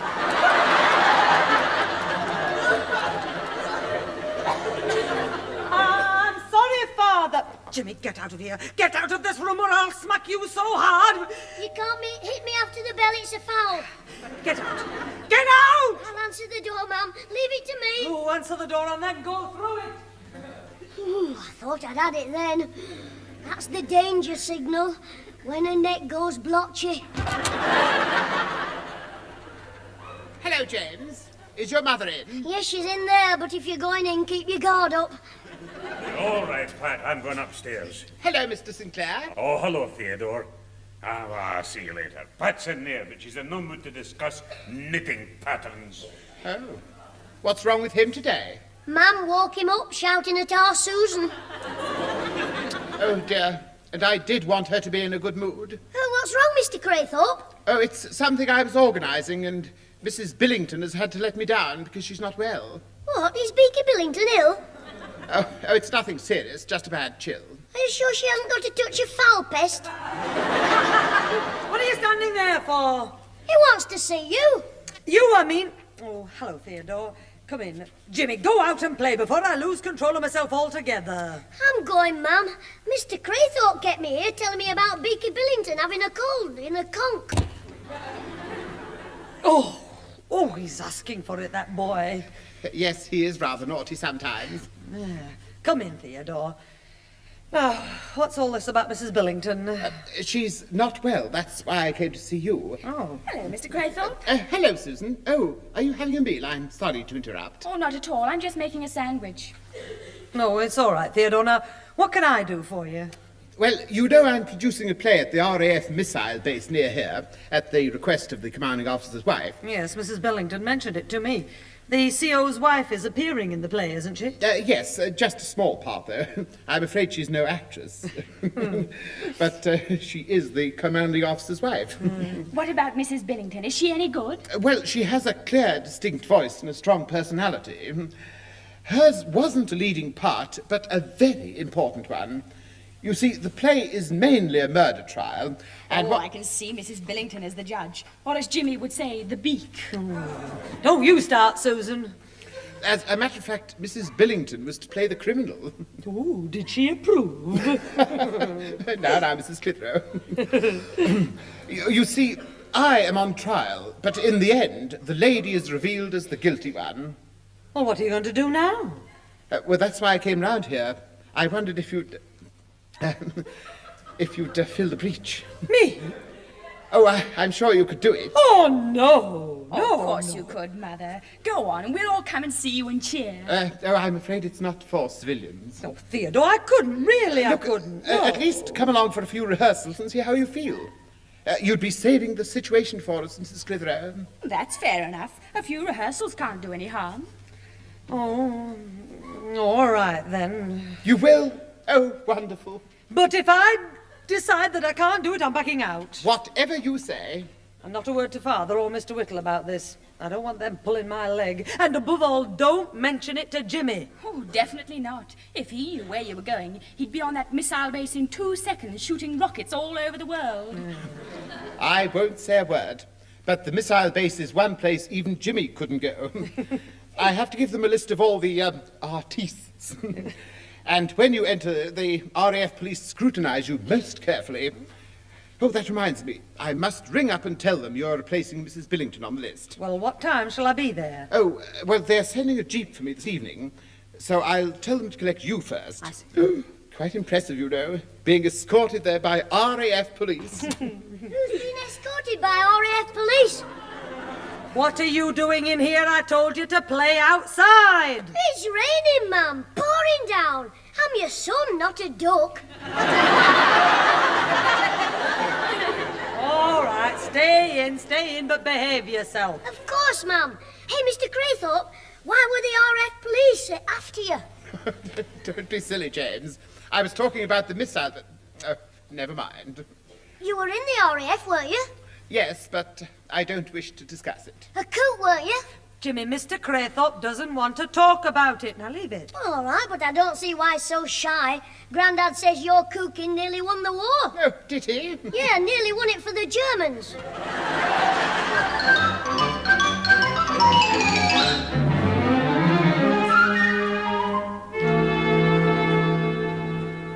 Come on, Alfie. Let's go for a run on your motorbike. Oh, no. Look, I've come to take Susan out, and if I go with you, something will go wrong, and I'll be out when Susan gets in, and just because she can't see me, she'll think I'm not here. Was here. You've been and gone, I mean. You're gone, all right. Look, Susan won't be home for hours. She's at a friend's house, Mary's. Well, don't be daft. She goes to Mary's on a Wednesday. She said we go to the pictures tonight. She told me 7 o'clock Tuesday, and that's when I got here tonight, 10 to 7. On Wednesday? Exactly. Oh, do you mean I should have been here last night? Oh, wait, what will she do? Well, if you're lucky, she might pack you in. Oh, don't be funny. What am I going to do? Take me out on your motorbike. Oh, shut up. I'm trying to think. I wondered why steam was coming out of your ears. I know what. I'll give Susan a ring. Yeah, that's it. Get married. I'll have a ride with you to the vicar's on your motorbike after we call at the doctor's. The doctor's? Yes, if you're going to marry our Susan, you'll have to have a certificate to prove you're not balmy. You cut it out. I mean, ring her up on the phone. What's Mary's name? Mary. Oh, thanks. No, I mean her surname. Don't be daft. You can't call a girl sir. Oh, you were asking for it. Look, come here. Her name's Carter. You're right. Now, have you got a phone book? Oh, she's not in the phone book. Well, I'll have to ring enquiries. They'll tell me what to do. Oh, I can tell you what to do. Shout at the top of your voice. What? Mary hasn't got a phone. Hey, Jimmy, if that's your Susan, tell her I've gone. I've not been. I'm not here, you know. Yes, you're not all there. Yeah, that's it. Look, don't be funny. Oh, you're not my sister. Sister? Huh, if I was, I'd get a transfer to the WAF. I don't know, though. She might have more fun with us in the RAF. Are you in the Air Force? That's right, Sonny. Corporal Baxter.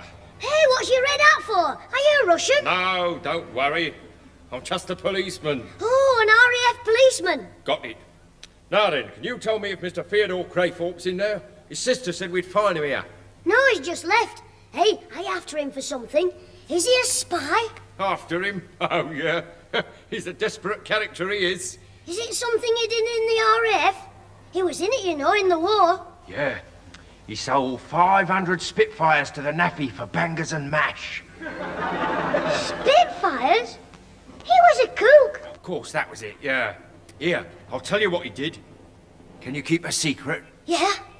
He saved 500 lives on his first day as a cook. How? He deserted. Anyway, if you see him, tell him to get in touch with us and tell us where to pick him up. Right, you mean give himself up? Yeah, that's it, Sonny. Tell her now, and keep an eye open for him. A deserter. What was that, Tim? Who's a deserter? Mr. Craythorpe. That fellow was an Air Force policeman. They're after Mr. Craythorpe. Get away. It's true. Hey, mister, what'll happen to Mr. Craythorpe when you catch him? Oh, we'll give him 99 years. He might even get life. They are, Alfie.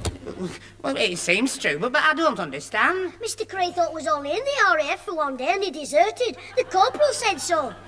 No wonder Mr. Craythorpe didn't want to talk about the RAF. Oh, poor Mr. Craythorpe. Hey, should we warn him? Yes, get your bike and we'll go round to his house. Well, I could phone him. No, we'll go. Then if he doesn't want to run for it, we can watch them arrest him.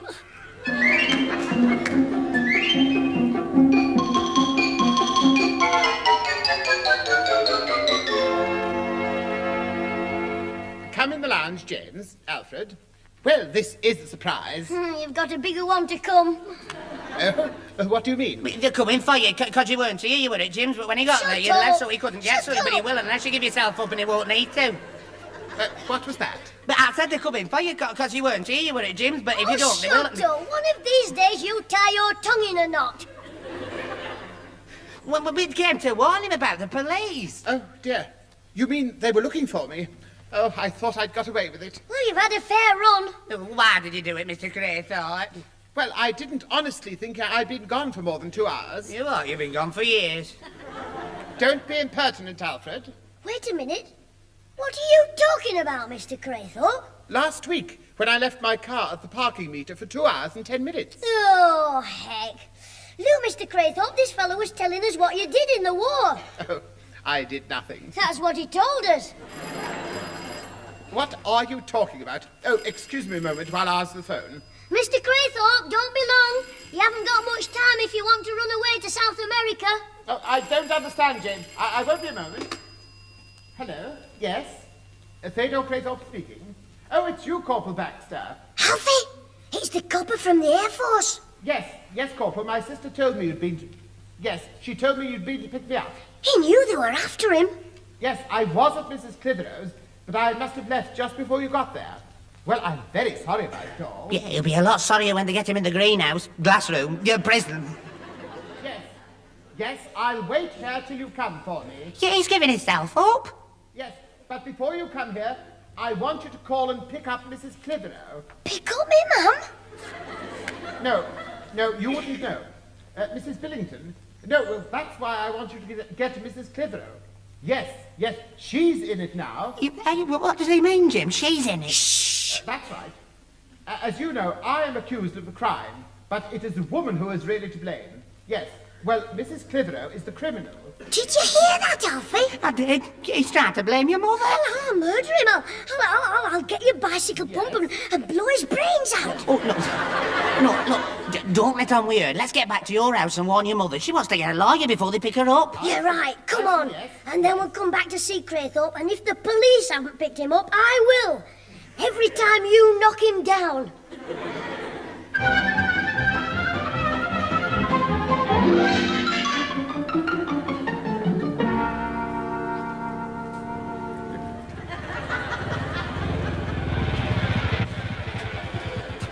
At last, I could have got here quicker on a pair of roller skates with square wheels. I'm sorry, Jim, but I couldn't help me chain going. If we're too late, it won't be a chain, it'll be a big end. Oh, shut up. Look, we're lucky we got here at all. We might have had a nasty accident. You still might have. If they've picked me mum up, come on. Hey, steady there, steady, Jim. Where's the fire? Sorry, Mr. Johnson, I'm in a hurry to see me mum. You'll have to run a bit. I saw her drive away not 2 minutes ago in a Jeep. Ah, but she ain't got a driving licence. She'll get into... Go! Go on, wrap your chain round your neck. Mr. Johnson, was it an Air Force Jeep with police in it? Aye, it was. What's she been up to, stealing a rocket? Very funny. Alfie, come on, back on your bike. What for? We're going to the Rose and Crown. Oh, I could do with a shandy after... Hey, you were too young to be in a pub. You're too daft to be in the human race, but you're here. You're going to tell me, Grandad, what's happened. At least you are. I'll wait outside. Oh, I see. Well, wait till I kick the starter, then hop on. And if your bike doesn't start, I'll try kicking you.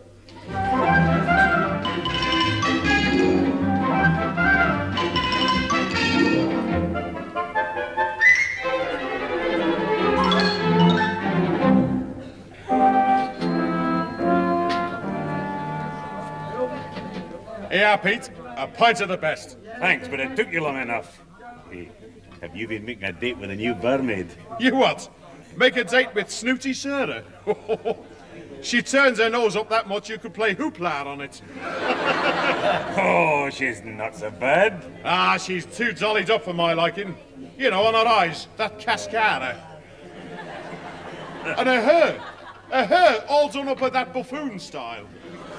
Hey, I'm glad I found you at last. I tried in the other bar, but it was so full I pushed in front to see, and I knocked a bloke's arm, spilt his beer, wet his pal. I said, I'm sorry, have one on me. He said thanks and emptied his glass over my head. So then I had to buy him another pint. They've taken her away in a Jeep. Oh, I see. Well, they've taken who away? Well, whoever it was, they'll be coming back for Alfie. No. Yeah, I haven't deserted. I've never been in. No, but it won't be long before you are. Come on, Alfie, have a drink. Oh, no, I don't think so, thank you. Come on, Alf. A quick shandy. Oh, all right, then I am thirsty. God. Half a shandy, please, gorgeous. Now, Alfie, What were you saying? Oh, I was telling you about the other bat. You see, this big fella grabbed my arm. Oh, I forgot. I come to tell you that they've taken her away. Oh, Alfie, don't start again. Look, you're definitely in need of psychiatrical treatment. You're mentally defunct. Alfie, have you told him yet? Jimmy, get out of here. What do you think you're doing? I've been waiting for Yogi Bear there. He came in here for 2 seconds 10 minutes ago. Well, wait outside. Go on, go on. But, Grandad, if we don't hurry, she'll be in prison. Didn't Alfie tell you they've taken her away? Oh, not you as well, Jim. Ah, but they have. But Mr. Craythorpe told him it was her. She's a criminal. Who is? But Mrs. Clitheroe. What do you mean Pat's a criminal? Mr. Craythorpe told the Air Force police she was, and they came and arrested her. What? Is this true, my lad? We heard it all, didn't we, Alfie? Yeah, we did, Mr. Sinclair. Comes on it. Yeah, I mean, honest. Well, what are we waiting for? This is obviously a case of mistaken identical. Look, let's get after them in my car. You're right. They'll have gone to the airfield. Yeah, I know it. It's the base for them miscellaneous rockets. You know. Right, come on. I say, what about this shandy you ordered? Oh, we don't want it now. Well, I want the money. All right, Jezebella. Hey, I'll drink it yourself. Hey, or better still, have a shampoo with it. Look what it's done to Alfie's hair. Come on, hurry up, or we'll be late. Just a moment, you're not going. Well, Grandad. Alfie, take him home on your bike, will you? Yeah, all right, yeah, Mr. Sinclair. Oh, he's right, Jim. This is no place for juniviles. Right, Harry, come on, let's go. OK, Pete. Lead on, plum duff. Well, come on, Jimmy, I'll take you home. All right, but seeing as it's such a nice night, we'll go the long way. Which is that? Past the missile base.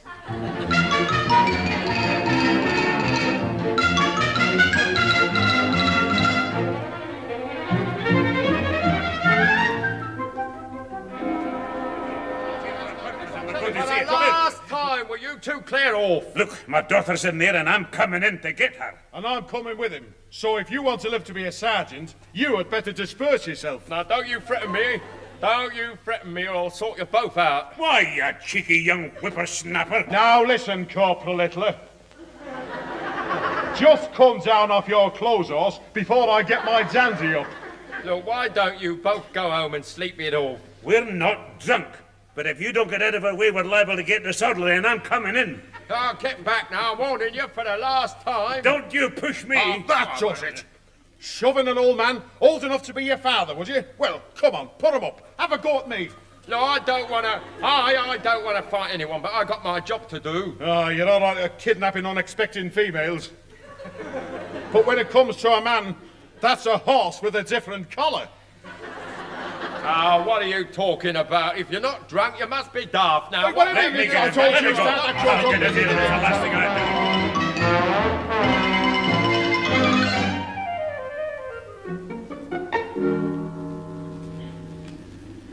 thing Are you sure it's not too cold out for you here, Mrs. Clitheroe? Oh, no, this coat's very warm. But if you're chilly, we'll go back and wait in the officers' mess. No, I needed some fresh air. I'm really very sorry for this delay. Oh, it's not your fault we have to wait for the CO's wife. Thank you. Oh, it really is most inconsiderate of her to be half an hour late for the rehearsal. Yes, well, from what I hear, she's probably giving her husband the orders for tomorrow before he gives them to the airmen. Yes, I think she does tend to wear the commanding officer's trousers. And from the look of her, she'll have to let them out a bit. Oh, now, Mrs. Clitheroe, that's a little unkind. True, but unkind. There you are, Alfie. Come on, grab him. Yeah, I'm with you. Good heavens, it's James and Alfred. Oh, no, he's found out. Jimmy, what are you doing here? Don't worry, man. We'll save you. Got you, you squealer. Oh, James, stop it. Let me have him, Jim. Alfred, have you gone mad? Run for him, man, while we've got him. What are you two doing? Get her on your bike, Alfie. I'll hold him. I've got his time. Stop it. Stop it at once, Jimmy. Let go of Mr. Craythorpe. Oh, Mum. He'll run away now. I will not run away. And you'd better explain yourself before I give you a good smack. What? I'll punch your nose for you. Yes, and I'll let you up to do it. You needn't bother. I'll kick his shins and stand on the lumps. Will you stop it? Oh, Mum. You hit me. Yeah, what's all this? What's all the trouble about then? See what you've done, Mum. Now he's too late for you to get away. Alfie, what is he talking about? We wanted to stop him arresting you because you're a criminal. I mean, because he said so, and you're not, but he is, and he wants to save his own skin and give him yours. Is he daft? I think they're both out of their minds. Just wait till I get you home, Jimmy. I'll sort you out. But aren't they going to keep you in jail? In jail? What do you mean? But we heard Mr. Craythorpe tell this bloke to arrest you because you were the criminal. Yeah. But he asked me to pick her up to come to the rehearsal. Rehearsal? Oh, I see it all now. James, your mother is playing the part of a criminal in our play. We've come here to rehearse. Oh, heck. And I thought, oh dear, me Grandad. Thank goodness he's not here yet. You haven't seen him, have you? Your Grandad? No, I don't think so. Here, wait a minute. Is he Scottish? Thick set with a temper like Ireland bull? That's him. He's been and gone, has he? Well, he's been. He hasn't gone. I got him and another bloke locked up in the guard room. Oh, no. Locked up? Well, I didn't realise, Mrs. I'll let them out straight away. Alfie, start the bike up. Corporal, don't let him out straight away. Give us about 10 minutes start.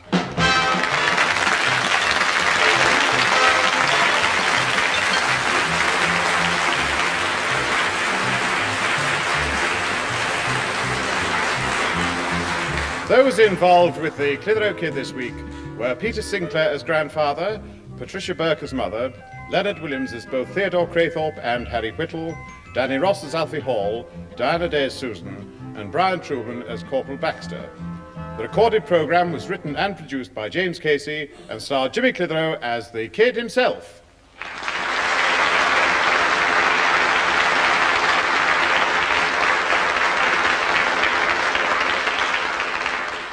I thought you might be worrying about what happened to me. Well, you needn't. I didn't get smacked. Grandad was in a good mood when he came out, so he just told me off. There were 4 of them in the guard room and a pack of cards. Grandad won £2.15. Mind, he did get a bit cross when I said I thought he ought to give me 5 bob for bringing him luck. Ta-ra.